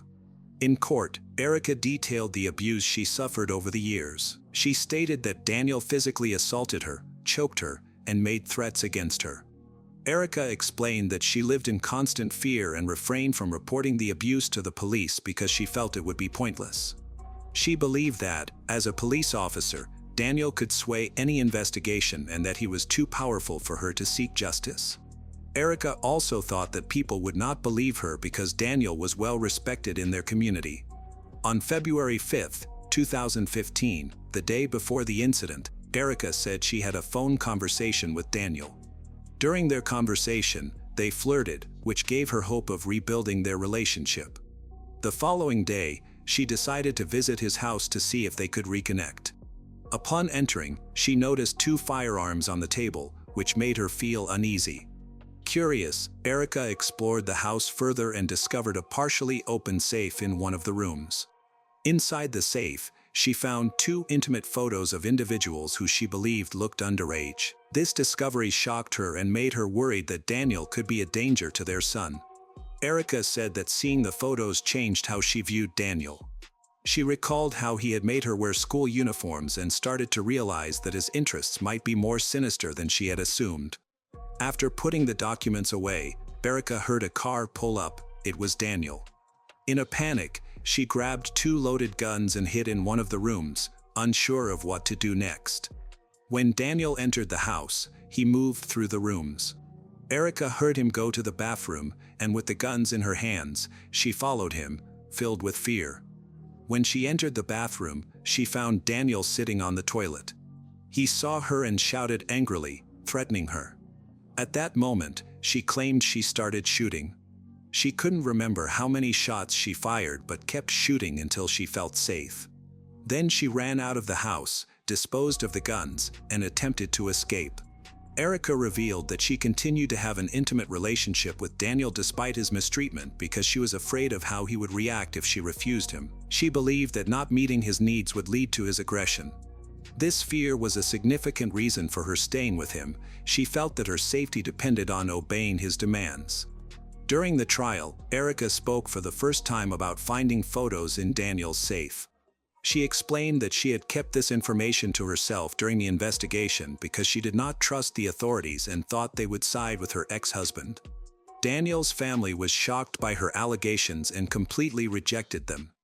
Gabriela maintained that she was scared her concerns would be overlooked or misunderstood.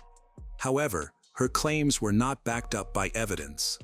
Officers who searched Daniel's home found no illegal photos or proof to support her accusations. The prosecutor argued that Gabriela's statements were false, intended to evade accountability. Gabriela's lawyer attempted to paint Daniel negatively by highlighting that his phone and computer had hundreds of explicit photos and videos featuring adults. Additionally, the lawyer mentioned that Daniel had deleted over 1,000 images from his phone years ago, suggesting that this could imply he had troubling secrets. Gabriela may have had valid reasons to be afraid of him. She expressed sorrow for her actions and apologized to Daniel's family, stating that she never intended for things to end so tragically, that her actions were motivated by panic and fear for her son. Gabriela's attorney argued that the responsibility for Daniel's death was not only on Gabriela but also on Daniel himself. They were caught in a traumatic relationship that neither could escape, leading to a tragic outcome. The jury deliberated for nearly 4 days but couldn't reach a unanimous verdict, resulting in a mistrial. Gabriela's attorney viewed this as a positive outcome, as it allowed them to reevaluate the case and plan a new defense strategy. Nevertheless, Gabriela lost her parental rights. Daniel's brother, Matt Green, and his wife adopted Aiden. Gabriela Sandoval's first trial in 2019 ended with a hung jury. The next trial begins on February 6, 2025, exactly 10 years to the day after the crime was committed. Jury deliberations began on Tuesday, May 6, 2025. On May 8, 2025, Gabriela was found guilty of first-degree murder with the special allegation that she personally and intentionally discharged a firearm, causing serious bodily injury to Daniel. Sandoval's sentencing is scheduled for June 5, 2025. The trial is taking place in Room 20 at the Southern County Judicial Center in Porterville, where Sandoval faces 50 years to life in prison. Specifically as follows: she could be sentenced to 25 years to life for the murder charge and an additional 25 years to life for the weapons charge. Sandoval has served 10 years and may be eligible for an elder parole hearing when she has served 20 consecutive years and reached the age of 50. This tragedy has highlighted the destructive potential of jealousy and personal struggles when individuals don't seek help or end toxic relationships in a timely manner. Many lives have been shattered, causing immense pain and leaving many things unsaid. Nevertheless, there are still people who are fighting for a better future, striving for Aiden's happiness. While the story may have reached its conclusion, its impact will linger, reminding us of the hidden struggles that can exist behind the facades of seemingly perfect homes. The Jansen family appeared to be a loving and supportive unit, like many other families. However, one day, everything changed dramatically. An unexpected event occurred in their home. This incident triggered a chain of events that devastated the family and shocked those around them. Law enforcement, friends, neighbors all sought to understand how this seemingly perfect family could unravel, what actually happened behind closed doors. In the dense forests of British Columbia, Randy Jansen led an ordinary life in a small town called Langley. Known for its brick storefronts and cozy coffee shops, Langley was viewed as a peaceful haven. Randy experienced years of hard work and unfulfilled dreams that often brought him unhappiness. From a young age, Randy had a strong bond with his father, who worked at a local lumber mill. His father taught him the skills of woodworking. After graduating high school, Randy followed in his father's footsteps by securing a job at the same mill.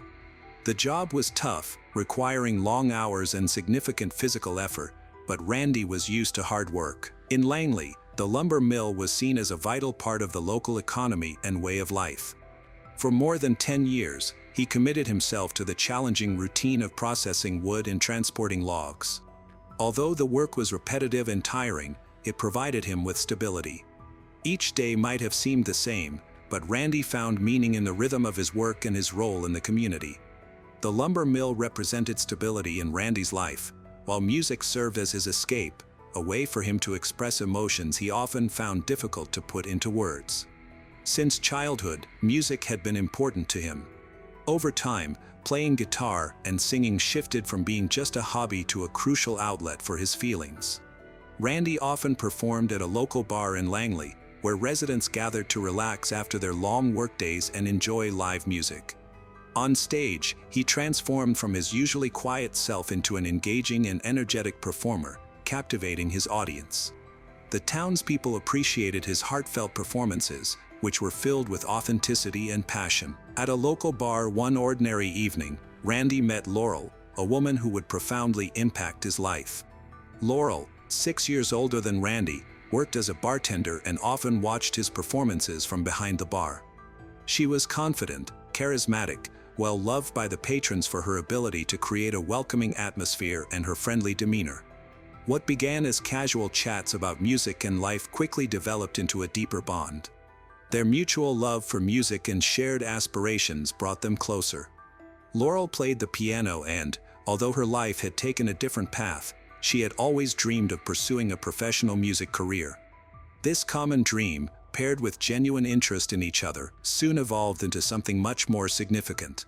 Life at the lumber mill went on as usual for Randy, but everything changed with Laurel's presence. Their relationship grew stronger as they started planning their future together. Although Langley felt familiar and comfortable, it began to seem too small for the aspirations they had. They dreamed of a life where music could be more than just a pastime. They wanted it to be the core of their future.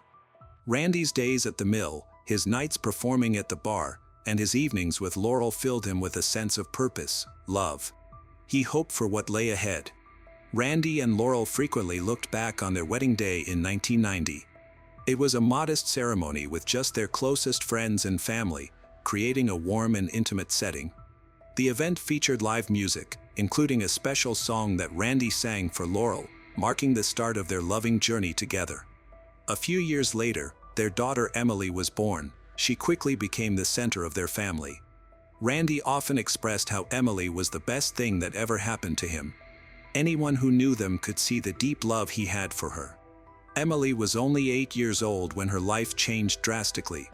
She started suffering from severe headaches that were so painful she could no longer participate in her music activities. From a young age, Emily had a natural talent for singing, which amazed her parents and earned her awards in competitions.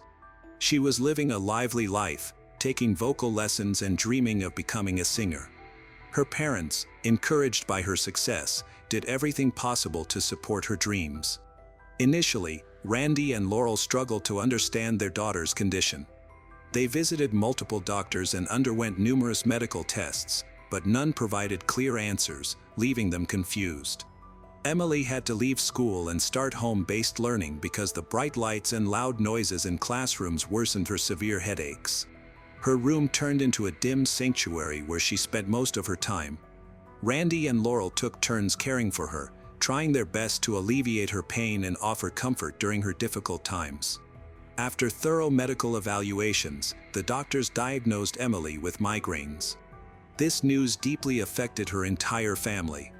The medications they prescribed provided only slight relief, easing her pain a little but never completely stopping the headaches. The music she previously cherished, which brought her so much happiness, was now unattainable. Once a vibrant and energetic young woman, Emily began to withdraw, spending most of her time in silence, darkness. Randy and Laurel were determined to find a solution for their daughter's condition. They explored numerous treatments, consulted many specialists, and looked into alternative therapies, but nothing provided the lasting relief they had been hoping for. The medical outlook was bleak. Migraines are often chronic, and many people suffer from them for life. Statistics revealed that around 53% of migraine sufferers cannot drive because of their symptoms, 30% find it difficult to finish their education, and 34% encounter issues in maintaining employment. Although these figures indicated that Emily's situation was relatively common, they offered little comfort to her parents, as they witnessed her once vibrant spirit fade. Randy went through a really tough time during these years. Music, which had once been his escape, now reminded him painfully that Emily could no longer share in the joy it brought her. Playing guitar in the evenings felt empty without her voice alongside him, and performing at the local bar, which used to be a source of joy for him, no longer felt fulfilling. He began to spend more time at home to support Emily as much as he could. However, as her condition worsened, both Randy and Laurel felt increasingly powerless. Their vibrant daughter, who was once full of life and determination, now isolated herself in her room, avoiding the world and its noise. Randy continued to work, but his thoughts were constantly with Emily. Each morning, he hoped to find a way to relieve her suffering. By the time Emily turned 18, her condition had worsened significantly. Her migraine episodes became more frequent and intense, sometimes lasting for several days. This constant pain made it difficult for her to study and maintain friendships. Despite these obstacles, Emily remained determined. She enrolled in the Fine Arts program at the University of British Columbia, aspiring to become an opera singer. For Emily, going to university was not just about academics. It was an opportunity to regain a sense of normalcy and pursue the life she had always dreamed of. Despite feeling physically exhausted and experiencing frequent pain, Emily committed herself to staying active. She took vocal lessons, learned music theory, studied art history and literature. She also participated in student events and concerts whenever possible. Her classmates admired her determination to engage in university life despite the challenges she faced. However, beneath this outward involvement, Emily was battling significant struggles. She frequently had to miss classes and catch up on her studies alone. The strong medications prescribed for her migraines left her feeling tired, drowsy, and weak. Her treatment plan included triptans, anticonvulsants, and antidepressants to help manage her symptoms. But these medications also had serious side effects, such as depression, difficulty concentrating, and a decline in her overall health. Over time, Emily chose to limit her medication intake as much as possible to lessen its effects on her body and began exploring alternative ways to manage her condition. Emily focused on meditation and breathing exercises, used cold compresses on her head, and stayed away from bright lights, strong smells, and loud noises. Her room became a safe space where she could escape anything that increased her pain.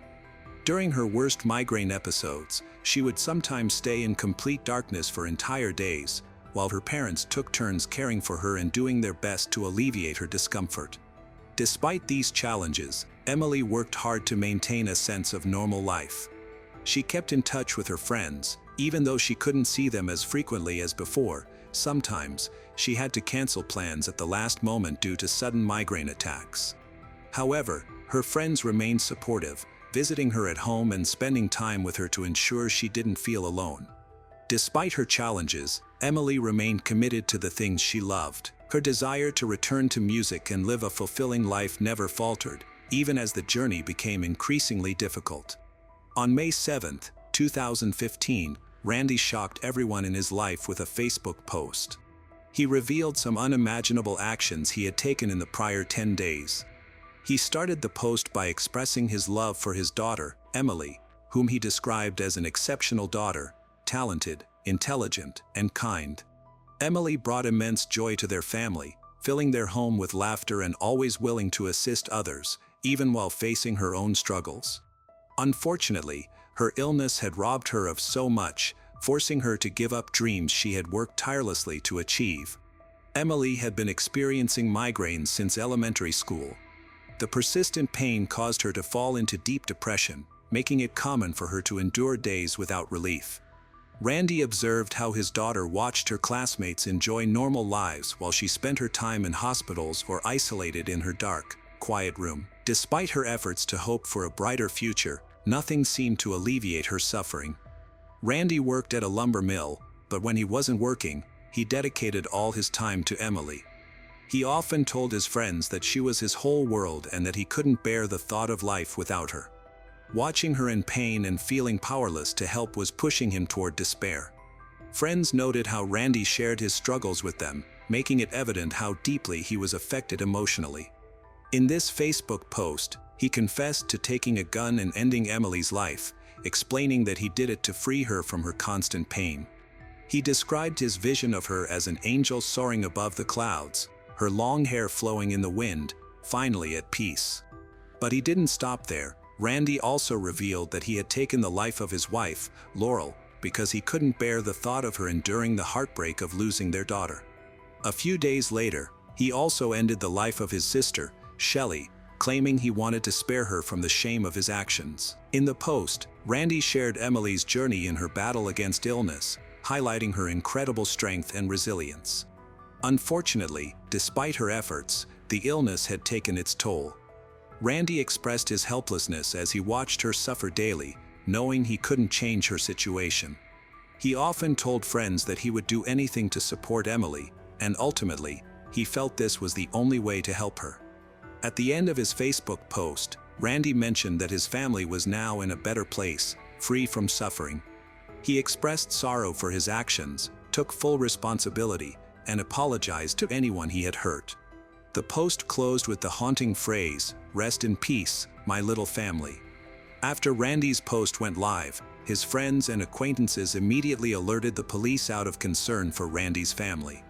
They were shocked by the content and wanted to ensure everyone's safety. Law enforcement acted quickly after receiving several calls. Officers were sent to Randy's home to look into the matter. One of Randy's closest friends, Brian Jones, was filled with fear and confusion as he read the Facebook post. Initially, he hoped it was just a mistake or a cruel joke. However, when he saw the signature, Daddy-O, Hugs and Kisses, a nickname Randy had used since school, Brian understood that Randy had truly written those words. This left Brian in shock and disbelief. He had always seen Randy as a kind and caring person, deeply devoted to his family. The thought that his friend could commit such an act or even possess a firearm was unfathomable to him.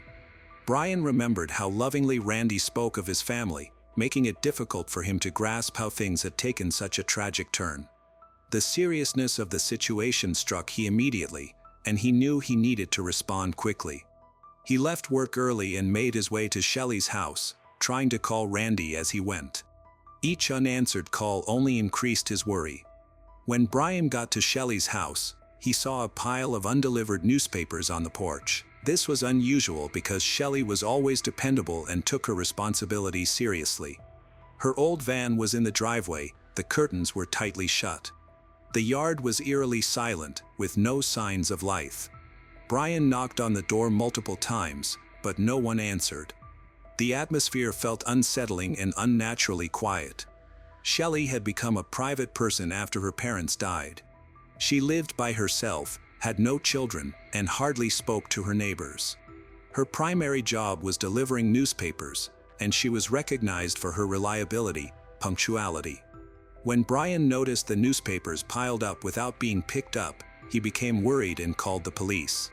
The dispatcher told him that he wasn't the only one worried about the family. A patrol unit was already on its way to investigate.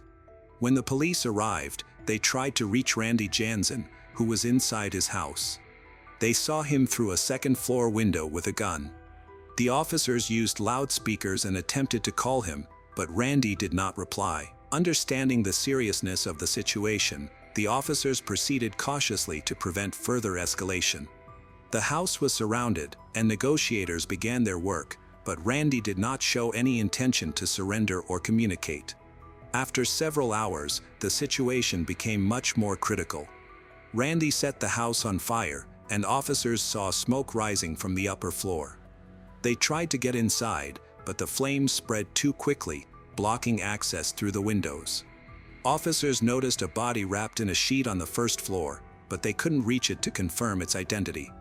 Within minutes, the fire took over the entire house. When firefighters arrived, the house was fully engulfed in flames, and they could not save it. Investigators discovered 3 bodies in the charred remains of the house on Lanberis Road in Rosedale. 19-year-old Emily was found in her bedroom, wrapped in a sheet. 50-year-old Laurel was located in the kitchen, covered with a blanket. Both women had suffered 2 gunshot wounds to the head. Randy's body was located in a second-floor bedroom. He had died by suicide using a firearm and setting the house ablaze. The positioning of his body and the presence of the weapon indicated that Randy was experiencing severe emotional distress when he made the choice to end his life. When police arrived at the home of Randy's sister in Langley, British Columbia, they found her body in the living room. She had been shot twice in the head and was covered with a blanket. No signs of a struggle, indicating that Randy had likely caught her by surprise. Over the past year, Emily's health had worsened significantly. Doctors had to give her morphine injections to manage her severe pain, and these were used as a last resort. Neighbors often witnessed her parents assisting her into their home after her hospital visits. Emily was so weak that she required help to walk, which was heartbreaking for everyone who knew the family. Randy Jansen, Emily's father, dedicated himself to caring for his family despite facing numerous challenges. A year prior to the tragic events, he sought assistance from their family doctor due to ongoing insomnia and intense stress. He shared his struggles with witnessing his daughter's pain. The doctor suggested using sedatives and advised Randy to focus on getting more rest, but Randy refused the medication, feeling it wouldn't truly solve his problems. Brian noted that Randy had never indicated any thoughts of self-harm or intentions to harm others. He described Randy as a calm and hardworking individual always willing to help. Randy consistently put his family first, so no one could have anticipated he was capable of such actions. Brian observed that Randy had reached his breaking point. He could no longer endure watching his daughter suffer, which led him to make a heartbreaking decision. Neighbors who had known Randy since he was a child found it hard to reconcile this event with the kind and gentle person they remembered. They noted that he had never shown any signs of aggression or cruelty. His actions appeared to stem from a sense of desperation and an inability to cope with the immense pain affecting his family. One neighbor recalled Randy saying that if his daughter were to die, he wouldn't have a reason to live. Emily's last tweet, posted just 4 days before the tragedy, stated, "I complain about the pain, but at least I'm here to feel it. I thank God for the chance to live." In Emily's Twitter account, she wrote, "For the first time in 2 years, I've gone 12 hours without pain. I'm so tired of hurting, but I need to keep going." Her resilience was clear, despite the immense challenges she faced. This message expressed her determination to cherish life despite the significant suffering she faced. Her social media posts often reflected her struggle to stay positive in the midst of her illness, highlighting her hope even when times were tough. Emily was remembered as a kind and caring young woman who made an effort to stay connected with her community. She loved music and sang at the local church whenever her health allowed. Many residents of Langley have fond memories of her performances, but as her health declined, she was able to attend church less often. Despite her challenges, she remained generous and thoughtful, baking with her mother, sharing treats with neighbors. On her good days, she also helped local children with their homework. Laurel, Emily's mother, did everything possible to support her daughter. In a Twitter post, she expressed her feelings, saying, "Emily is back in the hospital, praying to God they can help her. I feel so helpless." These words showed the deep pain and despair she experienced while watching her daughter suffer. Although Laurel was emotionally drained, she was determined not to give up and continuously sought ways to improve Emily's condition. Similarly, Shelley, Randy's sister, could not predict the tragedy that would occur. The family never imagined their lives would be changed in such a devastating manner. Over the past year, Randy often shared with friends the heavy burden and stress he felt due to Emily's illness. No one could have predicted that he would eventually become so emotionally fragile that he would consider harming his family. Randy struggled to manage the emotional strain. Despite their shared despair, the family attempted to support one another, but their situation continued to worsen, leading to an unforeseen and tragic outcome. With the details now revealed, it is obvious that feelings of despair, hidden challenges, and deep hopelessness led to an unexpected tragedy. The story of the Jansen family serves as a sobering reminder that even within seemingly stable homes, deep pain can linger just beneath the surface, occasionally breaking out in unpredictable ways. Heloísa Maria de Alencastro Souza was born in 2008 in Cuiabá, Central West Brazil. She lived peacefully with her mother, Suelen de Alencastro, and her grandmother. The family led a simple life, blending in with their community. Heloísa attended Adventist College in Centro Politico Administration, where she was a dedicated student. She was quiet in class, always completing her assignments and staying out of trouble. Heloísa didn't have many close friendships, but she did have one trusted friend with whom she shared personal thoughts. This friend later suggested that Heloísa displayed some traits of level 1 autism, although she was never officially diagnosed.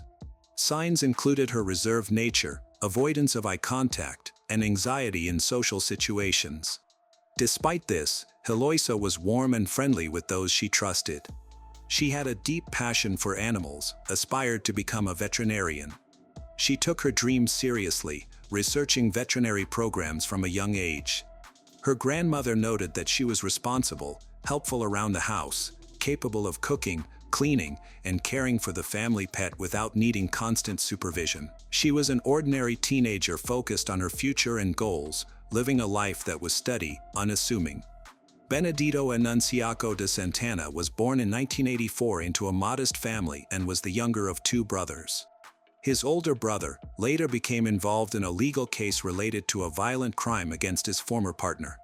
Their father was a laborer, while their mother stayed at home. The family lived in a suburb of Cuiabá. Neighbors noted that both boys were quiet from an early age and did not have a close relationship with their parents.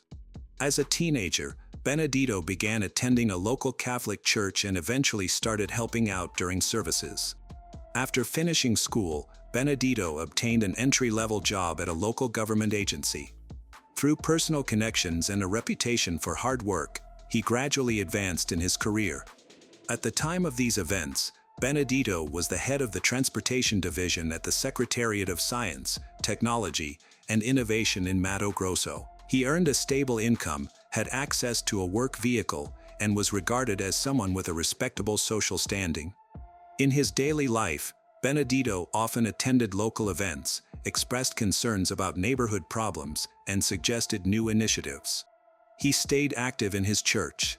On social media, he consistently shared religious posts, inspirational quotes, photos from events, and images of places of worship.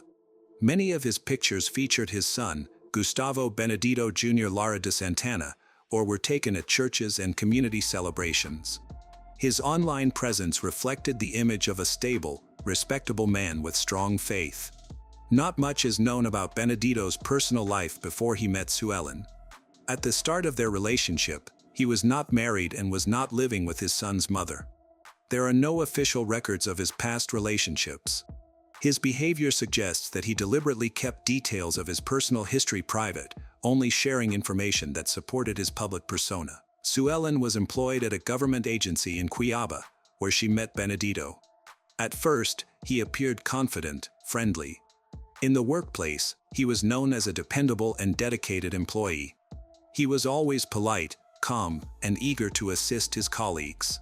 This positive impression significantly influenced Suelen's choice to let him become part of her life.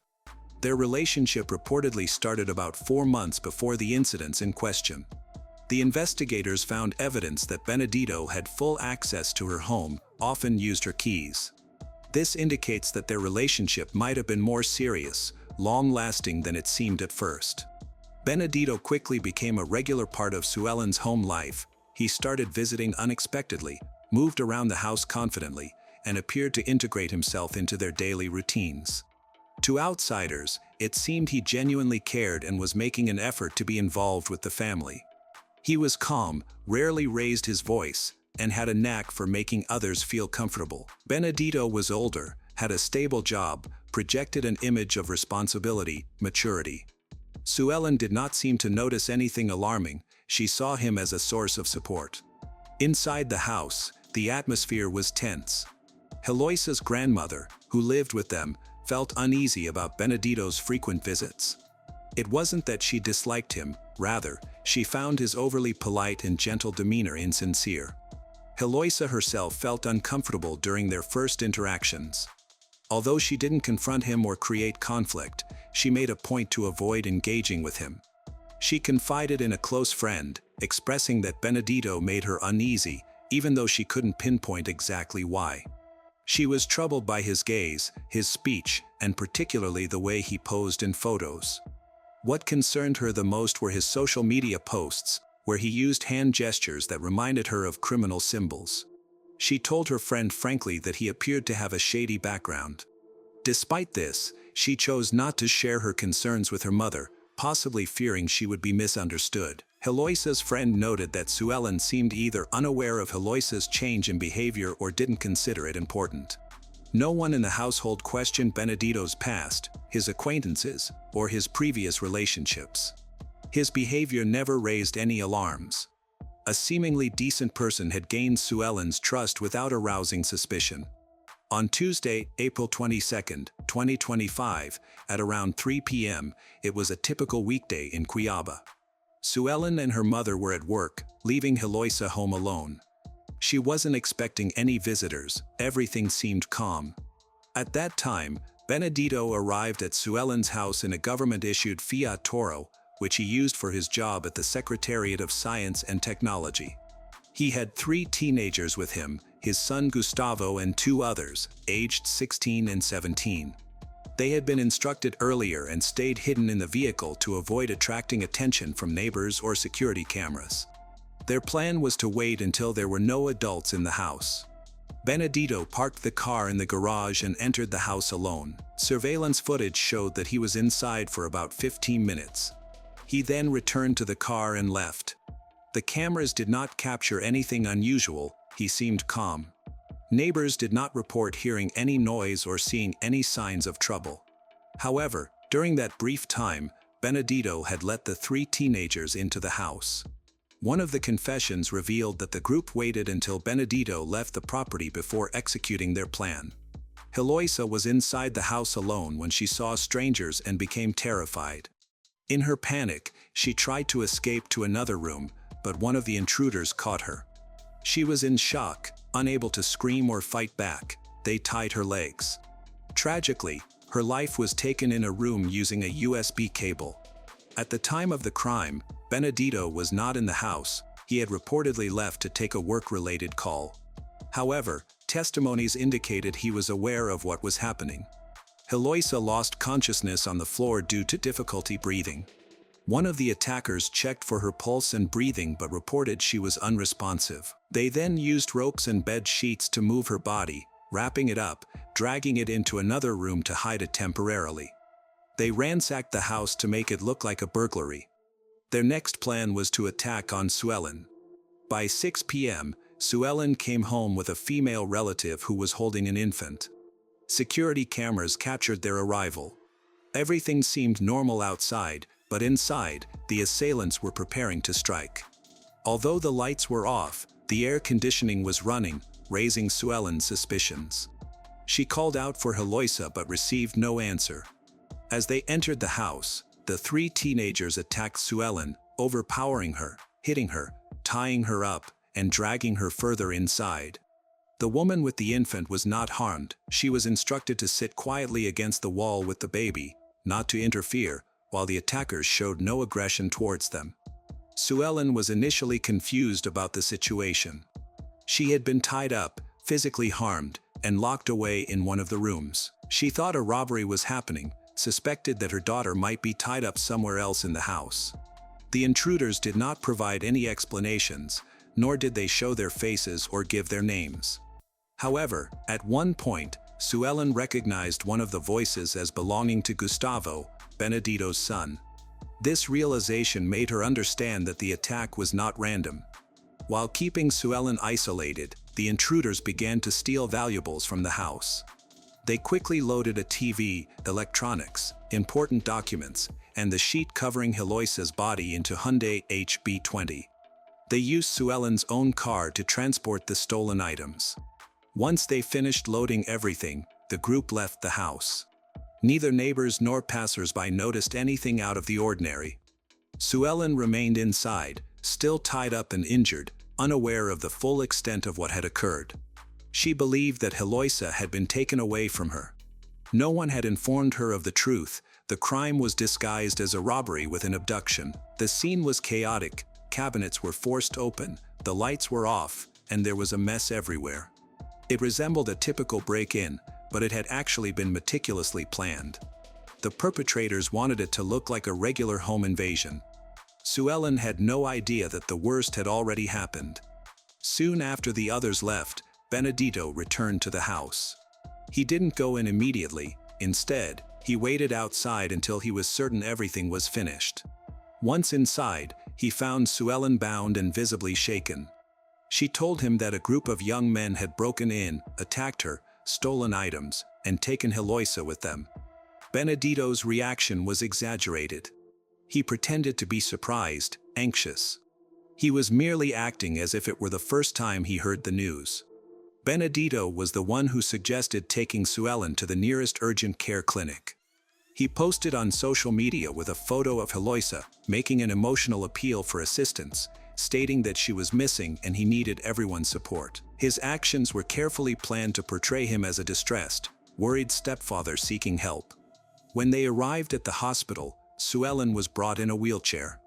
Surveillance footage showed Benedito assisting her into the building, talking to medical staff, and staying close to her. He appeared to want to be seen, made no effort to avoid the cameras. Authorities quickly launched an investigation after receiving a report of an assault and possible abduction. While Suellen was receiving medical treatment, police took her statement, began collecting evidence. The first action was to track her vehicle, a Hyundai HB20 registered to Suellen. Surveillance systems monitored the car's route, capturing it traveling along Dubai Avenue and then toward the area between Ribeiro du Lipa and the highway leading to Guarujá. In that area, investigators found a white bundle made of bed sheets and evidence indicating the vehicle had stopped there. They also discovered an old concrete well in Ribeiro du Lipa, which is where the body had been hidden. The fire department was called to safely recover the remains. Forensic experts found that the lower legs had been bound, and there were marks around the neck suggesting restricted breathing. There were no clear signs of a physical struggle. A broken leg occurred, possibly from falling down the well. At this point, investigators started to focus on individuals close to the family. While reviewing surveillance footage, they noted Benedito's unusual behavior and his attempts to portray himself as a victim. Meanwhile, investigators began gathering information about Benedito's son, Gustavo. The first arrest happened quickly. A 17-year-old involved in the crime was found hiding in an apartment in a housing complex. He surrendered immediately, did not resist. During questioning, he provided a detailed account of the events, naming all those involved, including Gustavo, the second teenager, and Benedito, who he identified as the mastermind behind the plan. The teen explained how the group operated, where they hid, how tasks were divided, who created the plan, and how the crime was executed. With this information, investigators located Gustavo at his grandmother's house. Law enforcement arrested him without incident. Gustavo confirmed the details provided by the first teen, did not deny his involvement, and shared that his father had instructed him to gather people, outline the plan, actively involved him in the attack. His statement clarified that Benedito had initiated the entire scheme, that Gustavo participated in hopes of gaining his father's approval. The next arrest was of a 16-year-old who was found hiding in a messy lot in Tropicalville. He admitted to being involved in the crime but shared limited details. However, by the time he was arrested, the investigation already had a clear understanding of the situation. The recovered items matched the locations identified by various suspects, but the most important evidence came from their consistent testimonies. These statements outlined how the crime was planned, who was responsible for each part, their actions at different stages, and the order in which they occurred. Technical evidence had already linked Benedito to the central role in the crime, now it was reinforced by the direct confessions.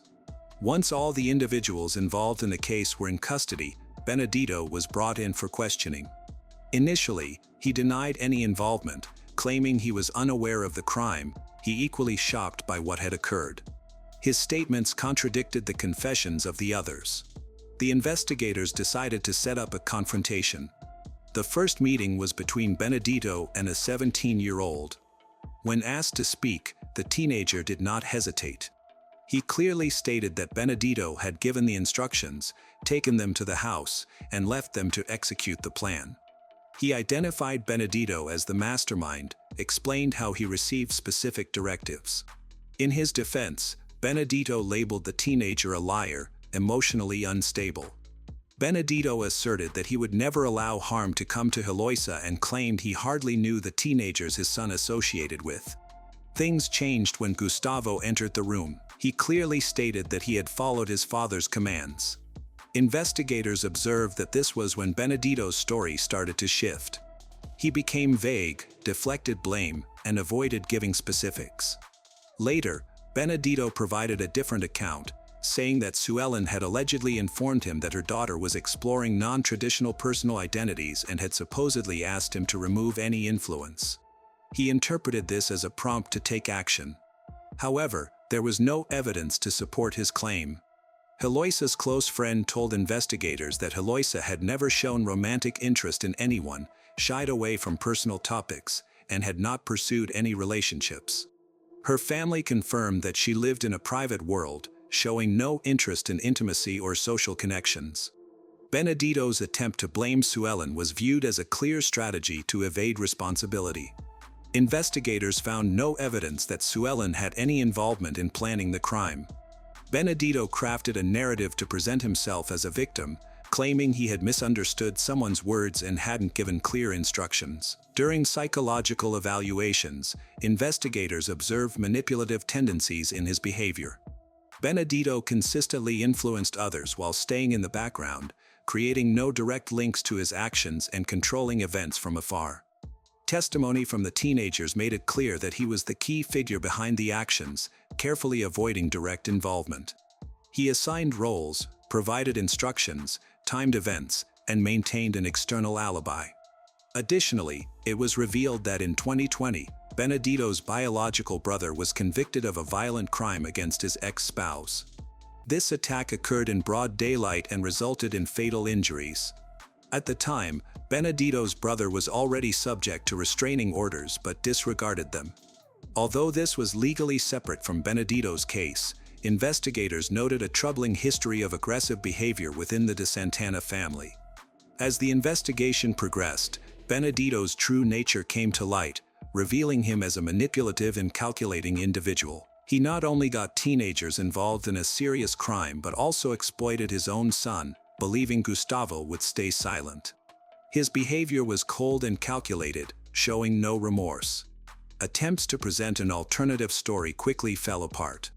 The testimonies of his accomplices, along with solid evidence, painted a clear picture against him. When confronted with undeniable facts during questioning, Benedito began to confess. He told investigators that just before the crime, he saw messages between Suellen and her ex-partner, which he interpreted as a betrayal. He felt used and rejected, leading to a breaking point for him. He admitted that Eloisa annoyed him and recognized that she didn't accept him, always regarding him with suspicion. However, he denied harboring any personal hatred towards her, insisting he only wanted to restore balance in his relationship with her mother. This confession confirmed that the crime was premeditated rather than impulsive. It was not motivated by greed or fear of being caught. Instead, it stemmed from a personal desire for revenge, aiming to emotionally break someone and establish control, all while maintaining the facade of a respectable individual. The interrogation revealed that the physical aggression towards Suellen was also planned, intended to incapacitate her, undermine her will, and create a false narrative of a robbery. Benedito aimed to manipulate Suellen's condition and emotional shock to present himself as a concerned bystander and divert suspicion from himself. After the initial investigation, prosecutors confirmed that the case would be treated as a premeditated crime with aggravating factors. The presence of minors, the use of deceit, pre-planning, a government vehicle, and the false staging of an abduction all bolstered the prosecution's argument. Benedito Anunciaco de Santana was identified as the main suspect. He was arrested, suspended from his public position, and subsequently fired. By the time the investigation began, all suspects were in custody. The teenagers were moved to appropriate facilities, while Gustavo, who had just turned 18, was waiting for legal proceedings to take place in adult criminal court. The public's response was immediate and strong. The crime against the young girl, involving her stepfather, caused widespread outrage. Local media extensively covered the case. Central to the public's concern was the issue of trust. How could someone who seemed decent be capable of planning such a crime against his partner's daughter? Suellen learned about her daughter's death while being treated by medical staff. After the assault, she had been taken to the nearest urgent care facility for help. At first, Suellen thought her daughter had been kidnapped and held on to hope that she would be found alive. However, as the investigation continued and the body was discovered in a well, the police revealed the tragic truth. Suellen reacted with intense grief and despair. Witnesses reported that Suellen went into a state of hysteria, requiring sedation. Hospital staff recalled her screaming that she didn't feel alive, that everything was over, and that she somehow felt responsible. Later, while giving her testimony, Suellen admitted she blamed herself for what happened. She realized she failed to recognize the true character of the man she had welcomed into her life. Benedito had seemed trustworthy, kind, and attentive. Only Eloisa had been wary of him from the start, but Suellen dismissed her concerns as typical teenage defiance. Suellen survived, but she was deeply affected by her experience, resulting in a loss that could never be reversed. The case is being investigated as murder, armed robbery, and child abuse. Eloisa's memory lived on, touching the lives of people beyond just her family. The school she attended released an official statement offering condolences and remembering her aspiration to become a veterinarian. Her relatives urged the public to be more careful about whom they invite into their homes, particularly regarding the safety of their loved ones. Although this family's story ended in tragedy, it served as a strong reminder that danger can often appear in the guise of kindness, and that the justice system's role extends beyond punishment to include prevention. Surveillance technology, law enforcement, and the analysis of digital evidence were essential in solving the case. However, the most crucial factor was our focus on the small details, those initial signs that indicated something was wrong. In May 2023, police in Spain received a troubling call from a peaceful neighborhood in Torremolinos. Inside one of the apartments, they found the body of a young woman who had been stabbed multiple times. The suspect managed to escape but was caught a few hours later at a nearby cafe. However, this tragedy was just the starting point for a string of discoveries that connected to a case that had remained unsolved for 9 years. Behind the wall of a different apartment, investigators uncovered evidence that stunned even the most seasoned forensic professionals. In 2011, Sabora Gagani lived with her boyfriend Marco Gao Romeo in a small house in Torremolinos, Spain, close to the beaches. On the surface, their life appeared stable. Sabora worked as a waitress, and Marco was a chef. She frequently called her mother, Elisabetta, to reassure her that everything was fine. However, beneath this facade of stability were serious issues that became more apparent over time. When Elisabetta visited, she could immediately sense the tension in their home. Arguments between Sabora and Marco happened even in front of her. Elisabetta noticed that Sabora often tried to excuse Marco's jealousy and anger, attributing them to temporary difficulties. Yet, Elisabetta believed that their problems were much deeper than everyday challenges. Just 2 years ago, Sabora was a very different person. Sabora was born on September 14, 1991, in Albania. She was known for her vibrant and cheerful nature from an early age. After her parents divorced, her mother, Elisabetta, relocated with her children to Rome, Italy, where they began anew. Sabora quickly became well-liked by her peers, earning the nickname Tibby because of her lively and warm personality. Despite facing financial difficulties, she was determined to help her family. She began working as a waitress at a young age but never lost sight of her dreams. Her natural beauty, slim figure, and success in a local beauty contest opened doors to the modeling industry. However, her greatest aspiration was to become a teacher, as she truly loved working with children. Things started to change when Sabora turned 18. At a cafe, she met Marco, a 31-year-old man whose charm and confidence immediately attracted her. At that time, she knew very little about him. He was divorced, had a sister, and seemed eager to start anew. However, beneath this appealing exterior was a troubled past. Marco had a reputation for aggressive behavior and issues with substance abuse, which had led to multiple encounters with the police. Despite these red flags, Sabora was drawn to his charisma and chose to ignore the warnings. A year into their relationship, Marco proposed that Sabora move with him to Spain, claiming that there were better job opportunities there than in Italy. Elisabetta tried to convince her against it, expressing doubts about Marco's intentions, but Sabora was determined. She believed this move would be the start of a new chapter where she and Marco could create a happy life together. Initially, Spain seemed like a great opportunity for Sabora and Marco. Sabora quickly secured a job as a waitress, while Marco found work as a pizza chef. They rented a cozy home, and Sabora shared her hopeful plans with her mother. Unfortunately, their stability didn't last long. Marco started losing job after job, often blaming his employers for his failures. His frustration and jealousy intensified, leading to a rise in his aggressive behavior, which escalated from small disagreements to serious conflicts. When Elisabetta visited Spain to check on Sabora, she was taken aback by the situation. Sabora, once vibrant, confident, now appeared withdrawn and subdued. Marco showed his irritation openly in Elisabetta's presence. Their arguments became louder. Despite these significant issues, Sabora continued to defend Marco, reassuring her mother that everything would get better. Those who knew Sabora were confused about why she ignored the warning signs in her relationship. She may have looked to Marco for the support and stability she missed during her childhood. When her family moved from Albania to Italy, they faced many challenges.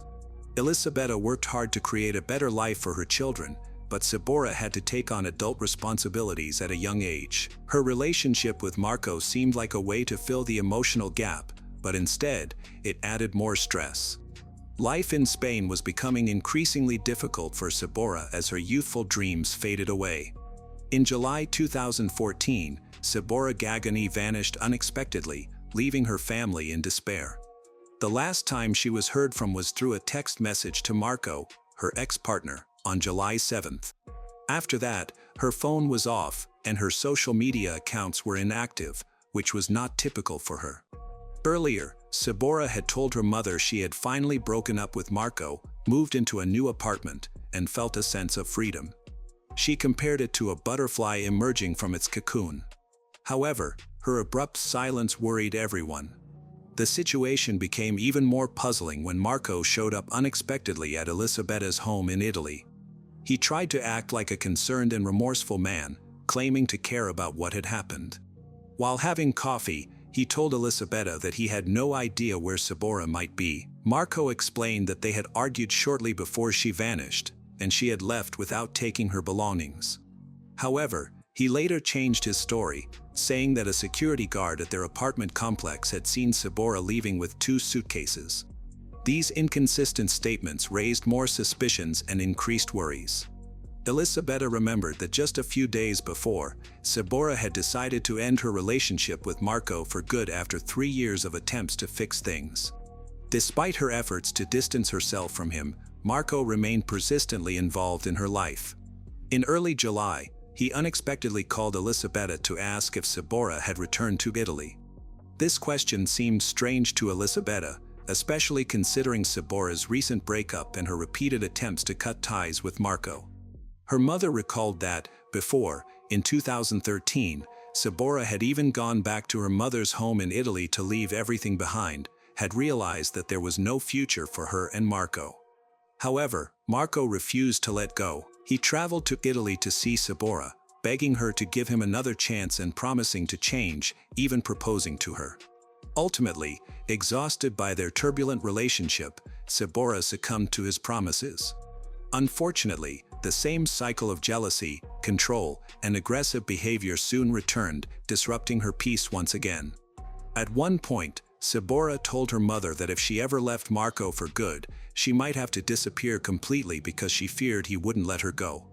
In the following months, Sabora made frequent trips to Italy, likely because her Spanish residency permit had expired. There were reports that she may have used a fake Italian ID for these travels. Elisabetta noticed her daughter appeared more and more scared, but Sabora rarely provided details about her situation. She only mentioned she was looking for a way to escape her troubles. Her family realized something was seriously wrong.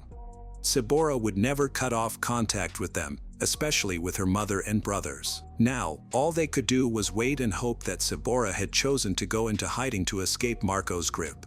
However, the conflicting stories and complete silence from her only raised more concerns.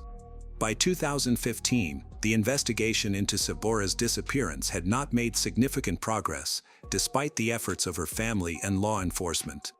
Her mother, Elisabetta, was determined to file an official report with the authorities. She strongly believed that Marco, Sabora's ex-partner, was involved, as he was the last person known to have seen her before she disappeared. His behavior during the investigation only deepened suspicions. When questioned, Marco stuck to his story, claiming that Sabora left their home after an argument, after that they lost contact with each other. However, many of her personal items, including clothes and identification, remained in the apartment, which was strange. Despite his claims, Marco never reported her missing to the police. Instead, he claimed he tried to find her himself by printing and distributing flyers in their neighborhood. He also provided conflicting theories about where she might be, suggesting at one point that she had traveled to Argentina or had been seen with an unknown man with whom she allegedly had a confrontation. These statements were inconsistent and lacked credible evidence. Elisabetta, feeling distrustful of Marco, took matters into her own hands to find her daughter. She contacted the media and a specialized organization that helps raise awareness about missing persons cases.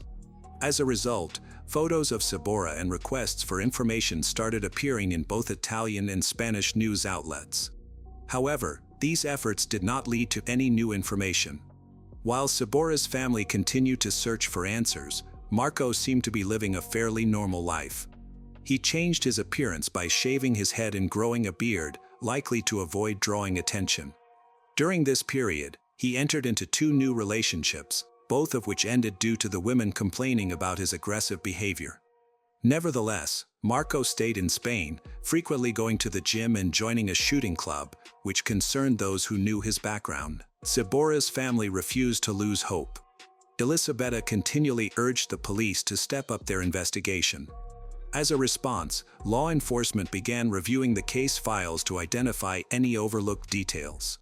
They paid close attention to Marco's statements, which had seemed inconsistent from the start. Moreover, there were questions about why he hadn't contacted the police immediately after she went missing. As time went on, public interest in Sabora's case decreased. Despite her family's relentless search for answers, Marco, who was still in Spain, seemed to adapt to life after her disappearance. To his neighbors, he seemed friendly, focused on fitness and socializing. However, concerns about his character lingered due to his past relationship with Sabora and complaints from his new partners. While Sabora's family held on to hope for updates, the investigation remained stalled. Authorities broadened their search using international missing persons databases, but these efforts produced no leads. For those who knew Sabora well, the uncertainty about her fate was agonizing. By 2023, Marco seemed to have changed his life for the better. He was now living with a new partner, Paula, and they had a child together. Yet, beneath this seemingly fresh start, the same problems that troubled Marco for years persisted. His relationship with Paula was unstable. She confided in close friends and co-workers about experiencing physical abuse from him. During this time, Marco had difficulty maintaining a steady job, which made their financial situation worse. Over time, Paula became more aware of the challenges in Paula and Marco's relationship. She felt that Marco was not only aggressive at work but also unsupportive at home. Despite Paula's efforts to create the appearance of a normal life, her struggles were becoming apparent. For Paula, her primary goal was to save enough money to leave Marco and fight for her children's custody. Marco's situation was getting worse. He often told his master about his financial problems, stating he was working only for his family's sake. However, his aggressive behavior at work and inability to get along with co-workers made his master wonder if keeping him employed was worth the hassle. Meanwhile, Paula's friend noticed how serious Paula's situation was and encouraged her to stand up against the mistreatment.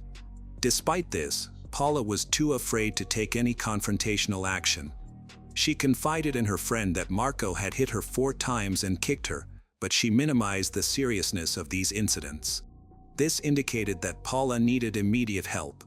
On Tuesday, May 16, 2023, Paula enjoyed her day off, excitedly sharing her plans for a relaxing evening with her coworkers.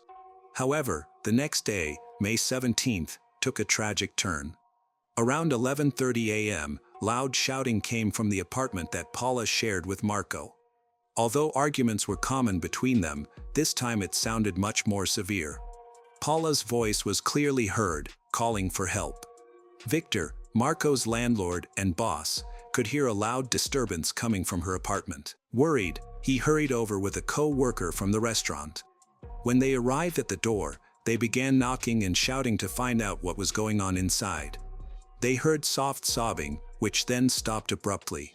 Shortly after, Marco opened the door, appearing calm, and told them everything was fine, saying Paula had just gone to bed. However, the absence of Paula's voice made Victor uneasy. This situation was particularly alarming given recent events. Just days earlier, Victor had fired Marco after a series of troubling incidents, including the mysterious disappearance of a kitchen knife. Victor had begun to distrust Marco and wanted to prevent any further issues. Now, Marco was involved in another troubling situation. While Victor went to get a spare key to the apartment, the co-worker called the police. Marco, seeming to recognize that the situation was getting serious, remained calm but acted unexpectedly. He suddenly left the apartment and walked out of the building without explanation. When the police arrived, they found the apartment locked. Victor soon returned with a spare key and entered the apartment to investigate further. Inside one of the rooms, they discovered Paula's body on the floor, stabbed 14 times. Her clothes were drenched in blood, and it was clear she had died several hours prior. The police secured the crime scene and called in forensic experts to gather evidence. They also began searching for Marco, who had fled the scene. Meanwhile, Paula's body was sent for an autopsy to determine the exact cause of death. Just a few hours later, Marco was found sitting calmly at a cafe table. He did not resist arrest and appeared unfazed by the situation. On May 20, 2023, 3 days after Paula's tragic death, Marco appeared in court. He was charged with a crime involving aggravating circumstances related to gender-based violence.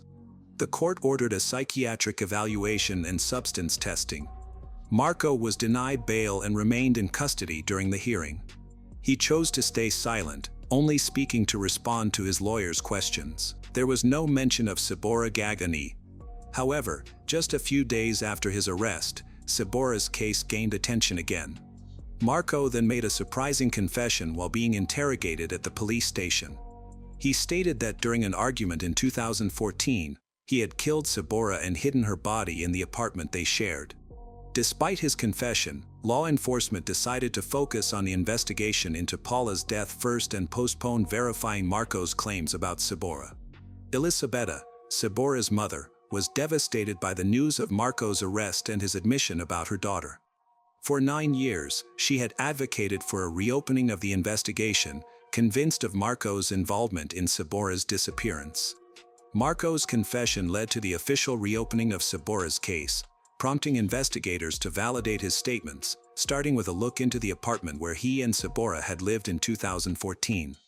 By early June 2023, Spanish investigators concentrating on Sabora's case meticulously examined the building layout where she and Marco had lived. A notable detail emerged. There was a large space that should have been part of the bedroom according to the building plans, but it was missing in reality.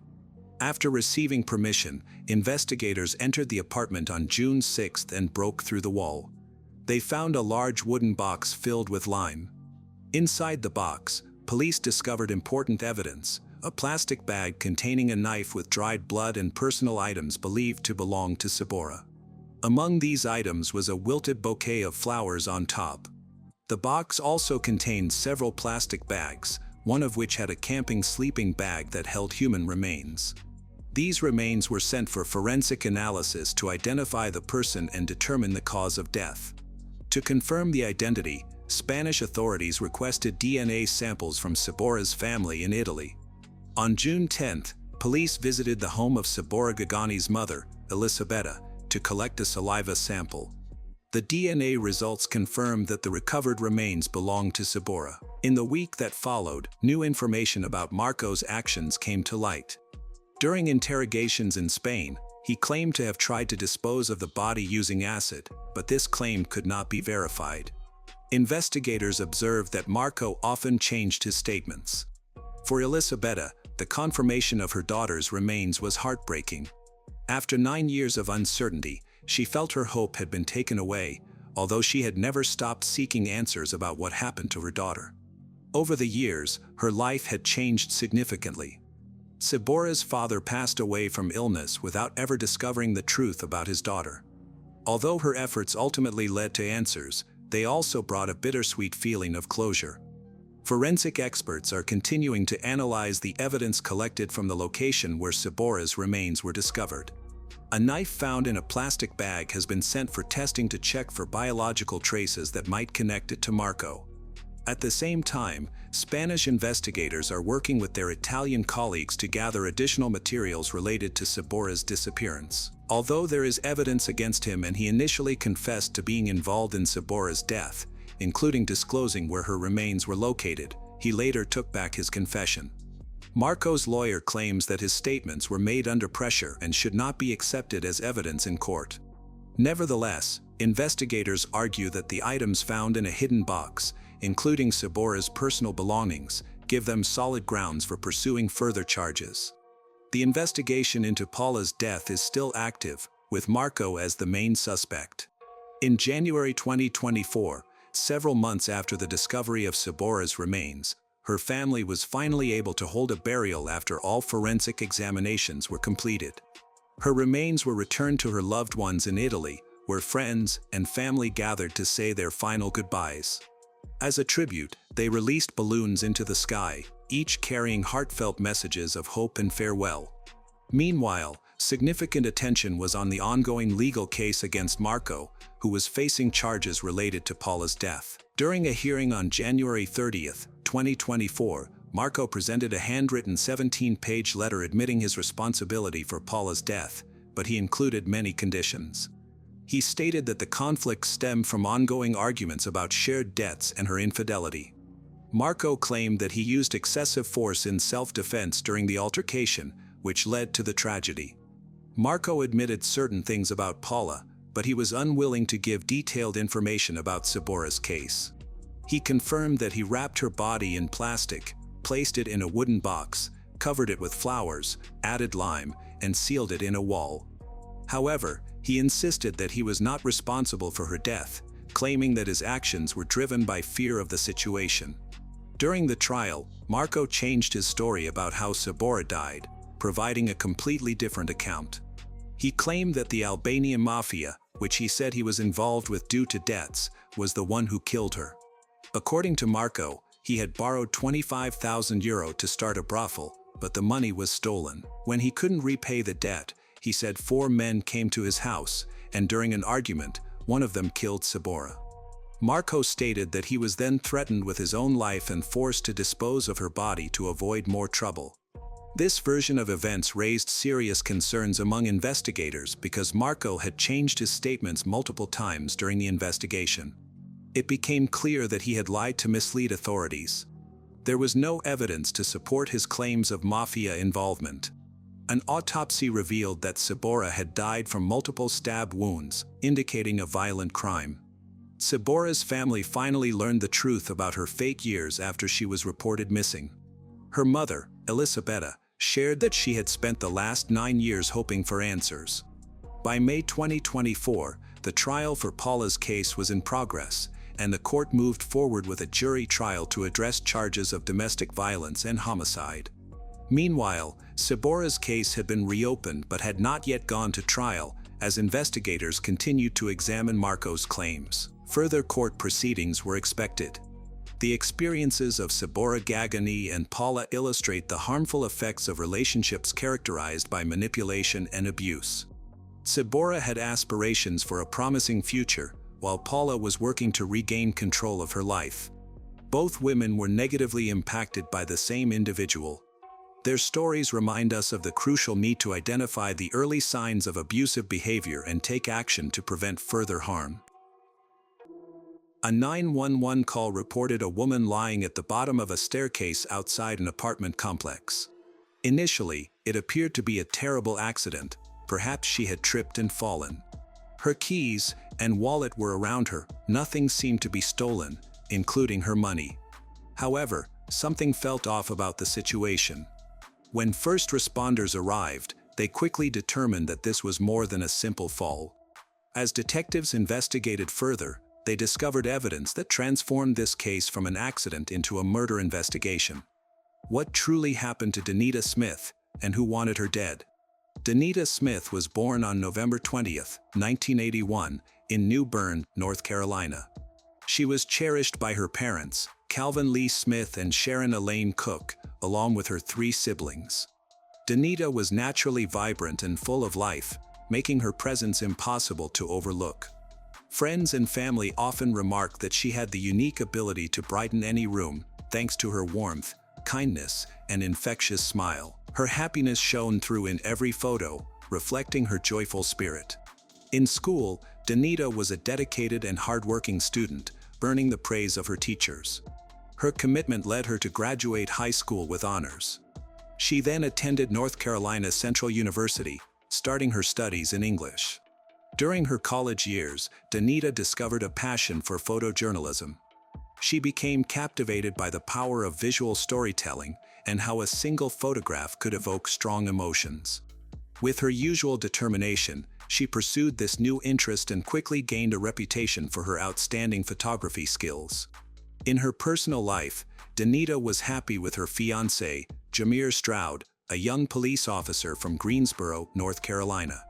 They met in college and had a strong relationship for 6 years before getting engaged. For Danita, their engagement signified an exciting new chapter filled with hopes for marriage, career achievements, and building a future together. However, they faced a challenge: distance. After graduating in 2004, Jameer moved to Greensboro for his job, while Danita stayed in Durham. Although they were only about an hour apart, this physical separation limited their ability to see each other every day, making their relationship depend largely on weekend visits. Unfortunately, the distance may have also created an emotional gap. Unbeknownst to Danita, Jameer had started an affair with a colleague, Shannon Crawley, a 911 dispatcher and single mother of 2. On the morning of January 4, 2007, just after 10 a.m., a distressed call came in to 911 from a man in Durham, North Carolina. He reported a shocking scene outside an apartment complex, a woman lying motionless at the bottom of the stairs, surrounded by blood. When first responders arrived, it was already too late. The woman was unresponsive. Moments later, authorities confirmed that the victim was Danita Smith. Detective Sean Pate from the Durham Police Department led the investigation and arrived at the scene to evaluate the situation. Initially, it looked like Danita had suffered a tragic fall.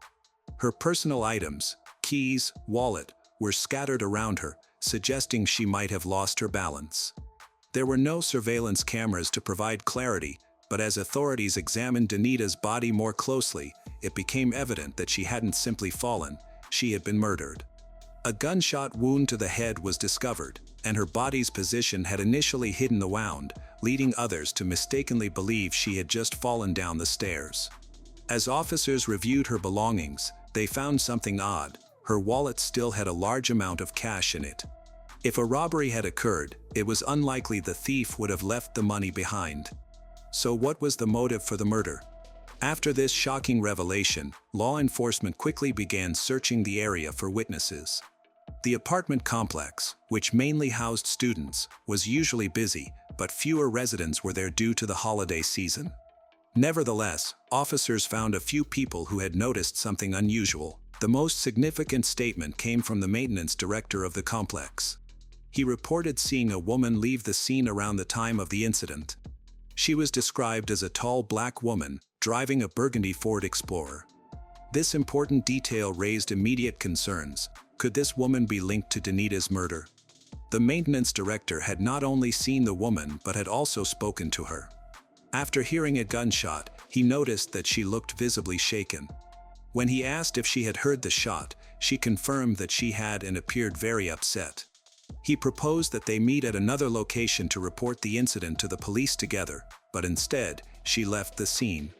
As news of Danita's death spread, her loved ones hurried to the scene, including her fiancé, Jamir. Upon arrival, he sought out Detective Sean Pate, eager to speak with him. As is common in homicide investigations, authorities carefully examined the victim's significant other. When asked about his whereabouts that morning, Jamir said he had been home sleeping after working late the previous night, but he could not provide anyone to confirm his alibi. Although his defense wasn't very strong, the police were still gathering information, so they took note of his statement and allowed him to leave. After spending some time with Danita's family, Jamir returned home. The following day, investigators contacted him again with more questions. One important question was whether Jamir knew anyone who drove a burgundy Ford Explorer. His answer altered the course of the investigation. Without any hesitation, he named Shannon Crawley. This new information shifted the focus away from Jamir himself, who had initially been a suspect. When asked further, Jamir revealed that he had an affair with Shannon, which he described as a mistake. He mentioned that their romantic relationship ended nearly a year prior, largely because Shannon became pregnant in 2005. They decided to have an abortion, which marked the end of their romance. Although he claimed their relationship was over, Shannon continued to be a part of his life. Although they were no longer lovers, they still communicated regularly. Jamir described their connection as a strong friendship, but nothing beyond that. It became clear that Shannon might not have viewed their breakup in the same way. Even after they ended their relationship, Shannon remained involved in Jamir's life. She began attending his church, which he initially thought was just a coincidence. Then she bought a home nearby, which he also dismissed, thinking she simply liked the area. However, as investigators examined the timeline, it became evident that Shannon's feelings for Jamir had not diminished. Jamir stated that Danita and Shannon had never met, but during his conversations with investigators, he revealed an unsettling thought. He now believed Shannon had been stalking him for a while, although he hadn't recognized it before. Specific events started to make sense. He reiterated that he was the one who ended their relationship. Additionally, he remembered the last time he saw Shannon was on Christmas Eve of 2006, just weeks before Danita's murder. That night, he proudly entered the church with his fiancée Danita. Shannon was there and reacted with shock. She had no idea Jamir was engaged, or even that he was in a relationship. Until that moment, she might have thought they were about to reconnect, but she was confronted with the reality that Jamir was soon to marry someone else. Investigators had sufficient reasons to question Shannon directly. They went to her workplace to inquire about her activities on the morning of the murder. Shannon said she had been at home taking care of her sick child. She openly acknowledged her past relationship with Jamir and did not try to hide it. However, her account differed significantly from Jamir's statements to the police.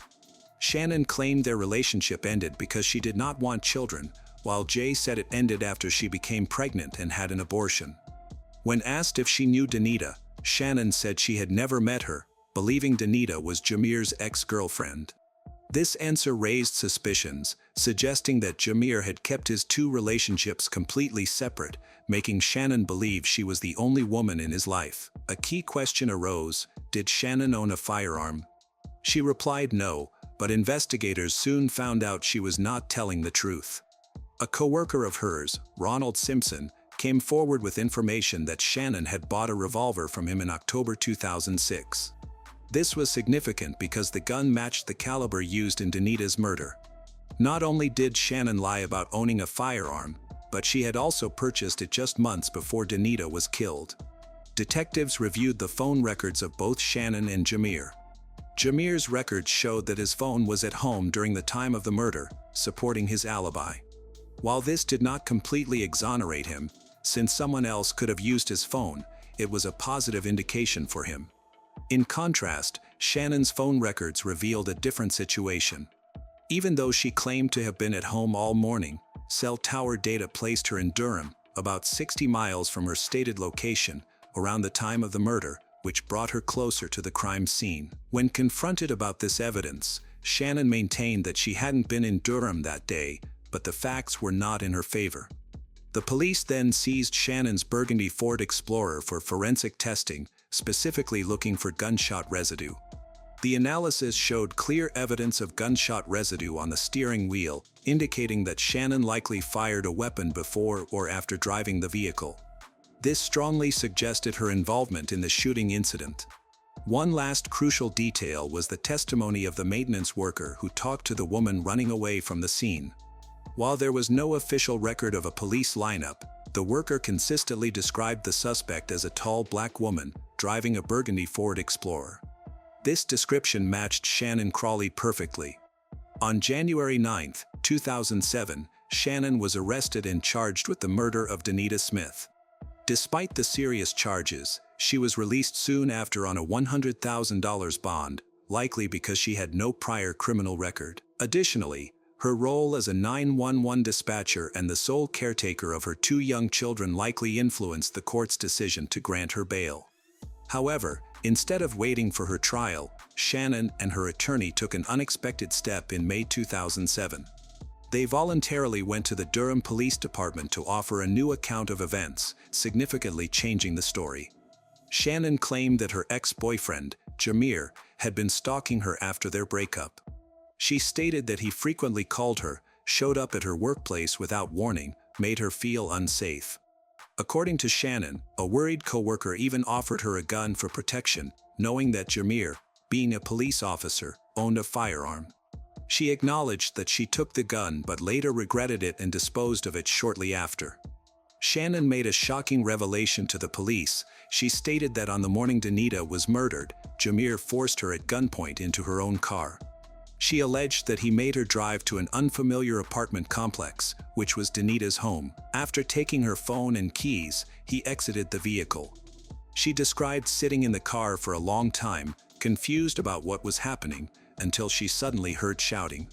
Although she couldn't understand the words, she recognized Jameer's voice arguing with a woman. Then, she heard a gunshot. According to Shannon, Jameer ran back to the car in a panic and demanded that she drive away. He got into the back seat, crouching on the floor and urging her to leave quickly. At that moment, she claimed to have seen a maintenance worker. She briefly stopped, hoping he would see that she was in trouble, but ultimately drove off because Jameer was pressing his gun against her back. However, there were immediate issues with her account. She needed to explain the gunshot residue found on the steering wheel of her car. She told the police that during their escape, Jameer had grabbed the wheel while moving from the front seat to the back, leaving the residue behind. Shannon was out on bond for nearly 2 years before her trial finally started on February 8, 2010. During the trial, the prosecution argued that Shannon had developed an obsession with Jameer and saw Danita as an obstacle to her future with him. They claimed that jealousy and a desperate need to eliminate the competition motivated her actions. In contrast, the defense argued that Shannon was being framed and that Jameer was the real culprit. However, Shannon did not provide any specific reasons for believing that Jameer would have committed the crime. Instead, she described him as violent and controlling, presenting him as a dangerous, unpredictable man. Despite the defense's efforts, the jury would hear about Shannon's past false allegations against Jameer, including the abuse accusation that had been thoroughly disproven. Her legal team fought aggressively to keep this information out of the trial, but they lost. The court allowed the jury to consider the fact that she had made false claims in the past, which was a devastating blow to her credibility. Jameer took the stand as the prosecution's star witness. He spoke about his relationship with Shannon, their breakup, and the troubling behavior she displayed afterward. He was articulate and presented himself as composed and credible. However, when it was the defense's turn to cross-examine, they highlighted one critical flaw: Jameer had spent years deceiving both Shannon and Danita. Then, the prosecution introduced a crucial piece of forensic evidence: the bullet fragment recovered from Danita's body. While the murder weapon itself had never been found, forensic experts confirmed that the bullet matched the type of gun Shannon had purchased just months before the crime. Shannon also took the stand.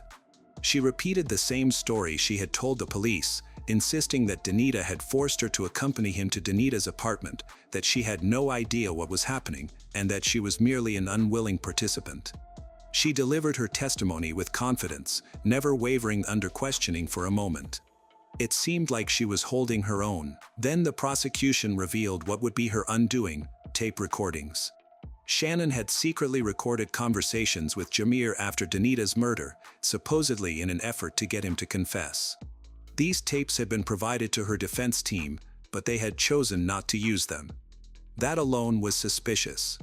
The prosecution, however, had no reservations about playing the recordings in court. In the recordings, Shannon could be heard questioning Jameer about what had happened. At one point, he asked who she had been talking to. She denied speaking to anyone, but he continued to press her.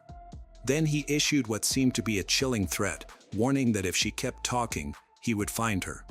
The voice on the recording sounded unusually high-pitched, nothing like Jameer's natural speaking voice. The prosecution seized the opportunity, pointing out the discrepancy. Even Danita's friends and family, who knew Jameer well, testified that the voice on the tape didn't sound like him at all. The implication was clear: Shannon had staged the recordings. The prosecution suggested that she had hired someone to impersonate Jameer in an attempt to fabricate evidence and shift the blame onto him. By this point, Shannon's credibility had been completely dismantled. In the end, the jury found Shannon Crawley guilty of Danita Smith's murder. She was sentenced to life in prison without the possibility of parole. As for Jameer, he eventually left law enforcement and pursued a career in financial advising.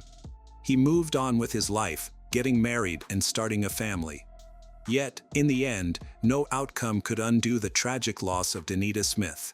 By all accounts, she was a remarkable woman with a bright future. She had so much left to accomplish, so many dreams that would never come to fruition. But her memory remains alive, not only through the justice that was served but in the hearts of her family and friends who continue to honor her life. The tragic murder of Danita Smith exposed a tangled web of jealousy, deception, and betrayal, culminating in Shannon Crawley's life sentence for a crime driven by unrequited obsession. While justice was served, it could not restore the vibrant life of a talented photojournalist whose dreams were cut short. Danita's legacy endures through the love of her family and friends, who cherish her warmth and spirit, and in the enduring lesson that truth, however obscured, will ultimately prevail.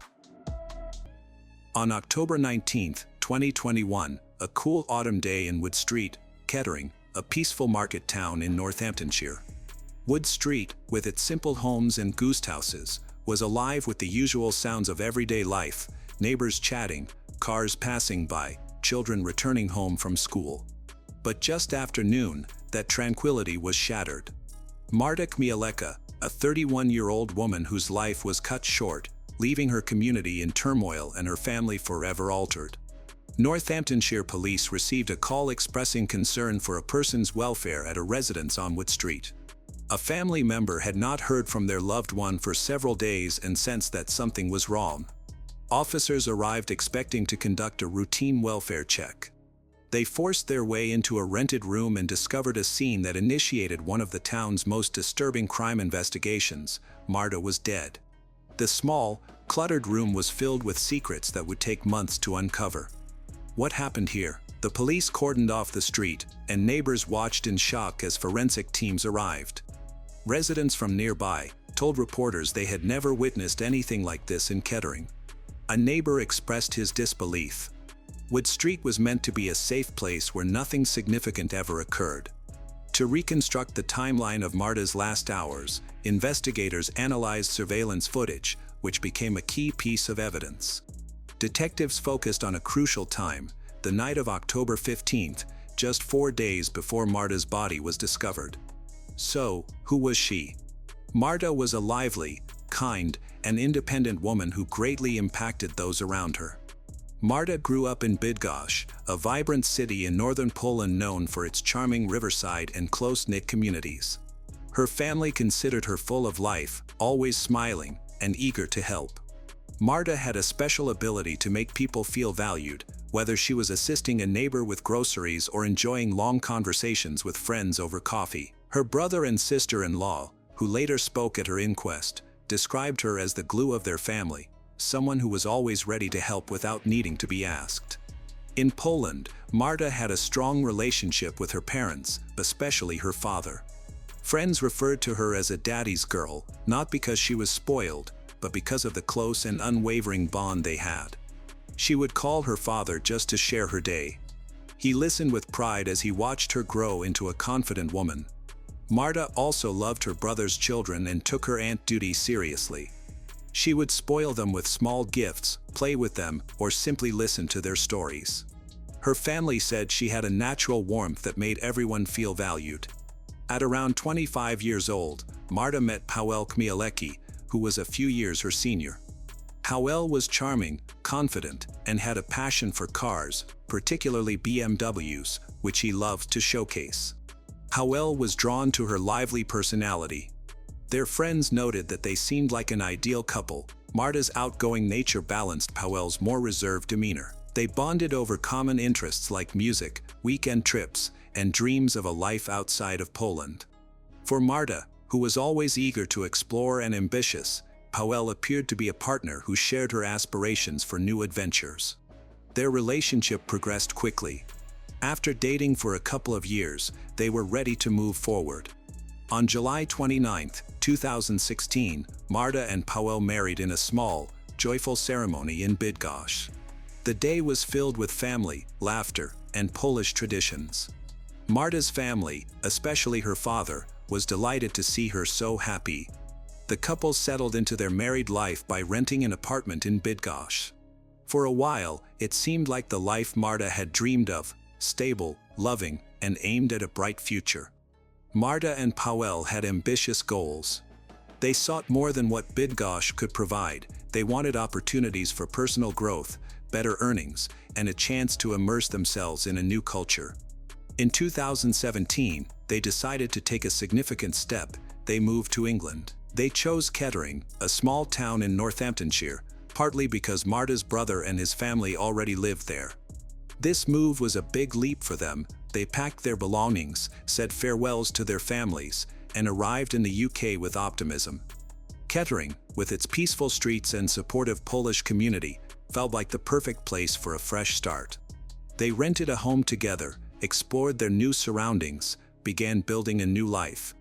They enjoyed their time in Kettering by going for walks and visiting local cafes and bars. Initially, the move seemed to deepen their relationship.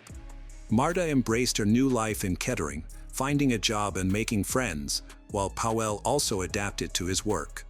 They often hosted dinners for Marta's brother and his children, with Marta happily playing the role of an aunt by bringing games and treats. Social media posts from that period captured their joy, showcasing them smiling with each other and sharing captions about their new adventures. Beneath the seemingly perfect moments, problems were emerging. Paweł, who had always been somewhat possessive, began to show a controlling behavior that Marta hadn't fully recognized back in Poland. He started questioning her whereabouts, the people she spent time with, and why she was making new friends. Marta, who valued her independence, struggled with being monitored. She wanted to live freely, not just exist under Paweł's watch. As time passed, Paweł's jealousy intensified. He was no longer just protective, he had become obsessive. While Marta was flourishing and expanding her social network within Kettering's Polish community, Powell couldn't cope. He bombarded her with texts to find out her plans and would often show up unexpectedly where she was with friends. Those around her noticed that she didn't seem like herself anymore. Her usual vibrancy had faded. While Marta shrugged it off, saying Powell was just stressed or adjusting to life in England, her close friends could see the underlying tension. Though Marta always wore a smile, her family later revealed that she had spoken to them about Powell's behavior, hinting at arguments that left her feeling trapped. The tension between Powell and Marta escalated from emotional to physical abuse. Court records later showed 3 incidents of Powell's aggression toward Marta, one in August 2020, another during Easter 2021, and a third in September 2021, just weeks before the tragedy. These incidents were not isolated, they were part of a recurring pattern. Though always a strong-willed person, Marta began to fear the man she once loved. She confided in friends that she no longer recognized Powell. She felt suffocated by his jealousy. Despite her fears, she stayed with him, perhaps hoping for change or feeling burdened by their shared past. Powell's controlling behavior extended beyond their home as he harassed Marta's friends and tried to monitor her whereabouts, even stalking her by appearing at her workplace or waiting outside places she visited. By mid-2020, their marriage was falling apart. Marta moved out and found her own place in Kettering, determined to rebuild her life. She began to share her journey of personal growth on social media. Just 5 days before her life ended, she posted a photo with a caption in Polish: "One of the worst mistakes a person can make is wasting years of life waiting for another person to change or develop." This bold statement signified her desire to move on. She started dating again, forming a new relationship with a colleague and planning a future without Powell. Powell was not willing to let Marta go. He continued to text, call, and try to involve himself in her life, even as she tried to distance herself from him. Marta repeatedly pleaded with Powell through messages, asking him to stop contacting her. During their investigation, the police found clear evidence of Powell's obsessive behavior. His messages ranged from desperate pleas to threats, showing his refusal to accept that Marta wanted to end things. Her family, especially her brother and sister-in-law, became aware of her increasing discomfort. When she visited them, still remaining a caring aunt to their children, there was a noticeable sadness in her eyes. She was trying to break free, but Powell's presence felt overwhelming. Marta wasn't just ending a marriage, she was escaping from a constraint. The process of breaking up wasn't instantaneous but involved careful, intentional actions. She began by creating distance, reducing contact, and staying away from places where Powell might be. Marta shared her plans to divorce Powell, whose name was on their official marriage registered in Poland, with her brother and sister-in-law who lived nearby. She had started gathering the necessary paperwork, which involved coordinating with lawyers back in Bydgoszcz. Additionally, Marta found support from her friends in Kettering's Polish community. They surrounded her with invitations to dinners, gym sessions, and social outings, helping her reclaim the joy that Powell had suppressed. Powell was unable to let go. His jealousy, which had already caused him pain, developed into an obsession. He refused to accept that his relationship with Marta was over and continued to reach out to her despite her efforts to distance herself. Detective Superintendent later observed that Powell's actions became increasingly desperate. He bombarded Marta with calls and texts, sometimes pleading for another chance and at other times accusing her of betrayal. When she blocked his number, he resorted to using different phones or contacting her friends to gather information about her whereabouts. He would frequently appear at her favorite cafes or hang around her workplace, hoping to encounter her unexpectedly. Marta's friends noticed that she was becoming more anxious. She often looked over her shoulder when she was out. His behavior escalated to stalking. He would follow her from a distance, watching her every move, and once trailed her from her workplace to a friend's house, only leaving after being confronted by her friend. Marta confided in her brother that she felt trapped, as if Powell was always nearby. By October 2021, Marta was doing well despite the influence of Powell. She was excitedly planning a Christmas trip to Poland to visit her father, looking forward to her mother's visit to Kettering, and enjoying a new relationship. On Friday, October 15th, she spent the evening with friends, laughing and texting as they enjoyed drinks together at a local bar. She left around 10:40 p.m., looking sharp and confident as always. However, that night, something unexpected happened. On Monday, October 18th, Marta did not show up for work, which was out of character for her. Her colleagues, who were accustomed to her punctuality, became concerned. Her brother also grew anxious when she didn't answer his calls. The situation escalated when Marta's family received a text from her phone that sounded unusual. It was overly formal and lacked her typical warmth, suggesting it was written by someone else. Her sister-in-law, feeling that something was seriously wrong, suspected that Powell might be involved due to his history of controlling behavior. On Tuesday, October 19th, Marta's sister-in-law visited Powell's rented room on Wood Street. When nobody answered the door, her anxiety grew. She called emergency service to express her concerns about Marta's safety and mentioned Powell's previous aggressive behavior. The Northamptonshire police acted quickly, sending officers to perform a welfare check at the location. What they discovered was shocking. The officers forced their way into Powell's room, breaking down the door. Inside, they found Marta's lifeless body wrapped in a blood-stained duvet. She had suffered 32 sharp force injuries, including cuts to her neck, face, shoulders, and chest, with defensive wounds on her right hand, suggesting that she had fought back.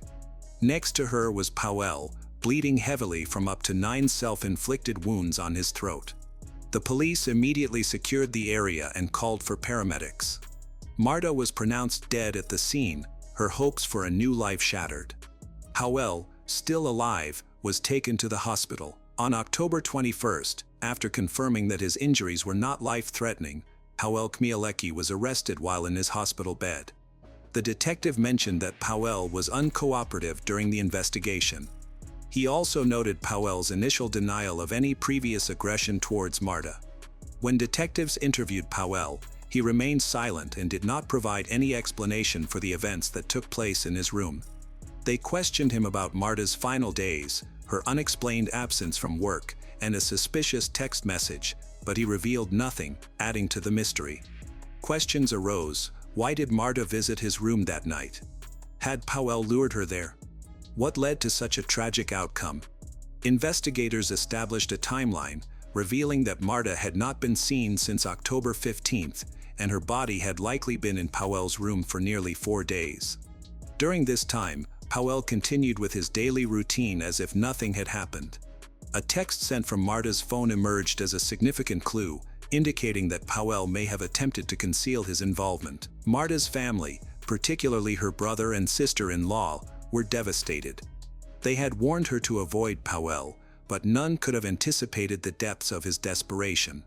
The investigation into Marta's death relied heavily on tangible evidence, with the security camera footage from Wood Street and surrounding areas being the most telling.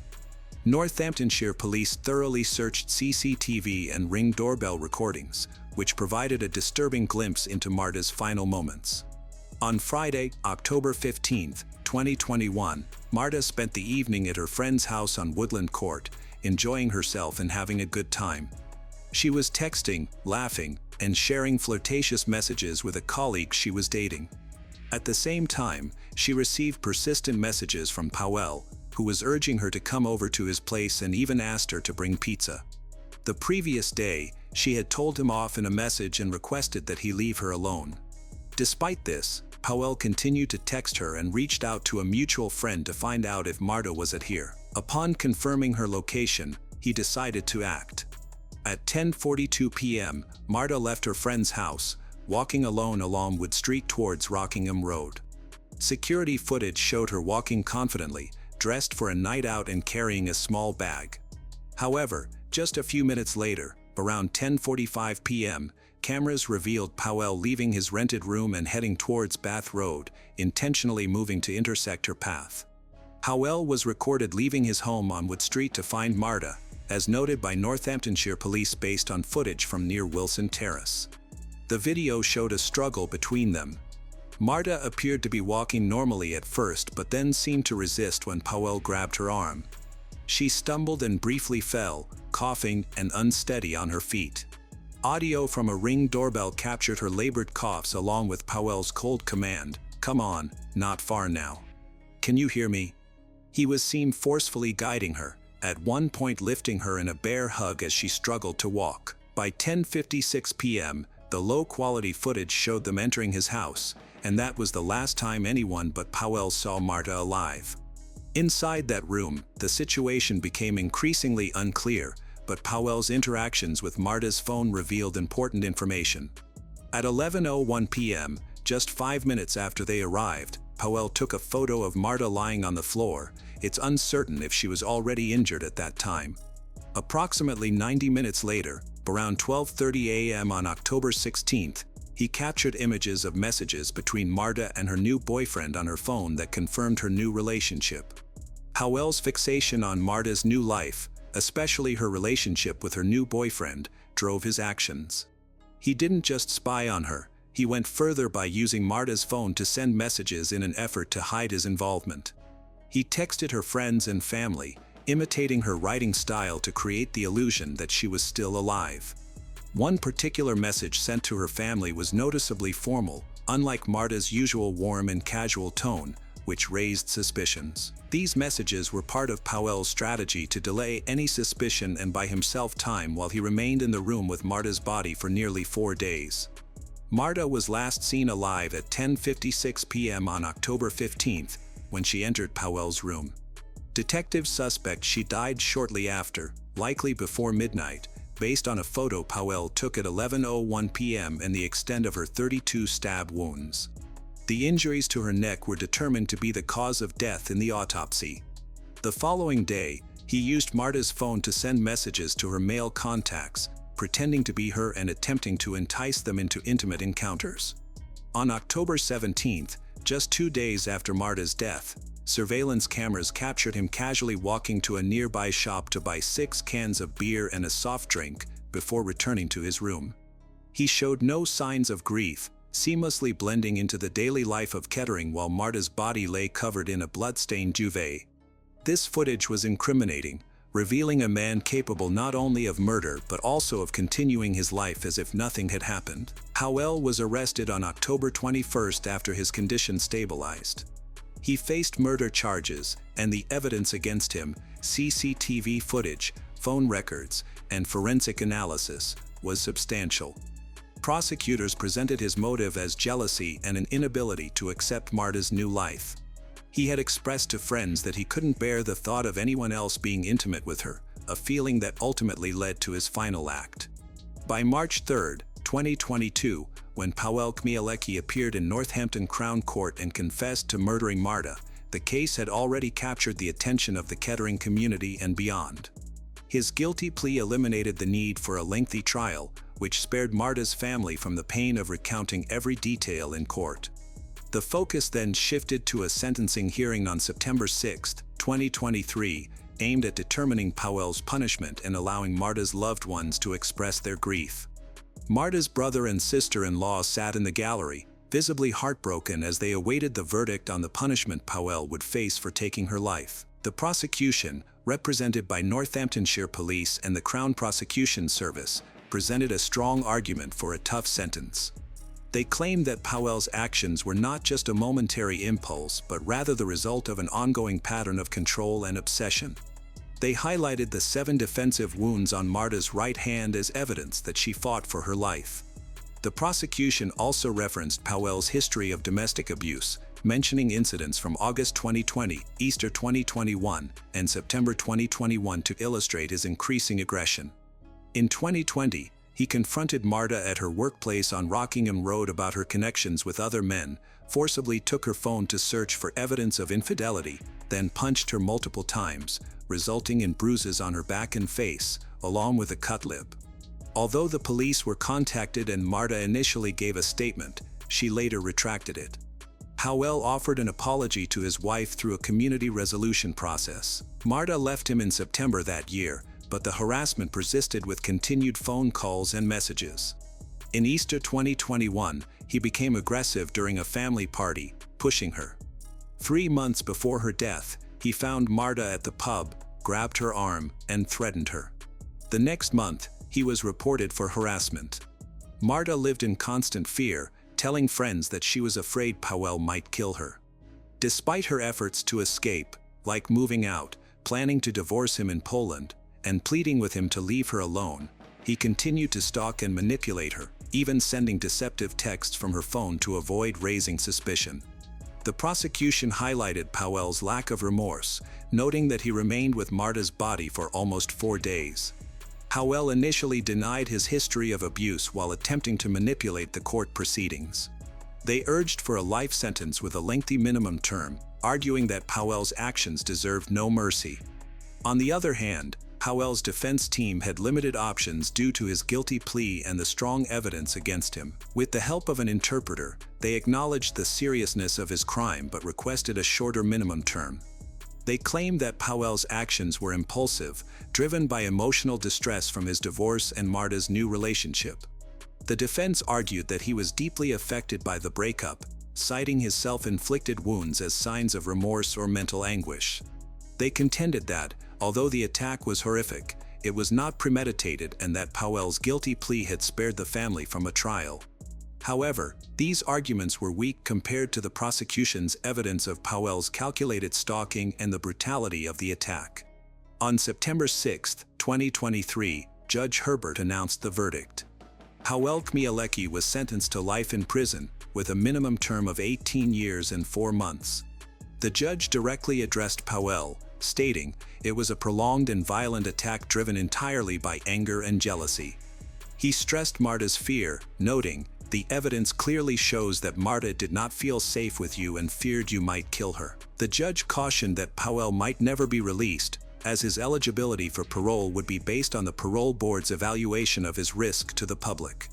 This means that at 40 years old, Powell would be at least 58 before he could apply for parole, reflecting the serious nature of his crime. Marta's family felt the deep impact of the case. Her brother and sister-in-law, who were present at the sentencing, shared a moving statement through Northamptonshire police, expressing that no sentence could alleviate their suffering. However, they found a small sense of closure in knowing that Powell was held accountable for his actions. Marta Kmielewski's life, marked by warmth, resilience, and a pursuit of freedom, was tragically cut short by Powell Kmielewski's jealousy and violence, leaving her family and the Kettering community in profound grief. The sentencing of Powell to life imprisonment with a minimum of 18 years and 4 months brought a measure of justice, though it could never fill the void left by Marta's absence. Her story serves as a stark reminder of the devastating consequences of domestic abuse and the strength of those who fight for their independence, ensuring her memory endures as a call for awareness and change.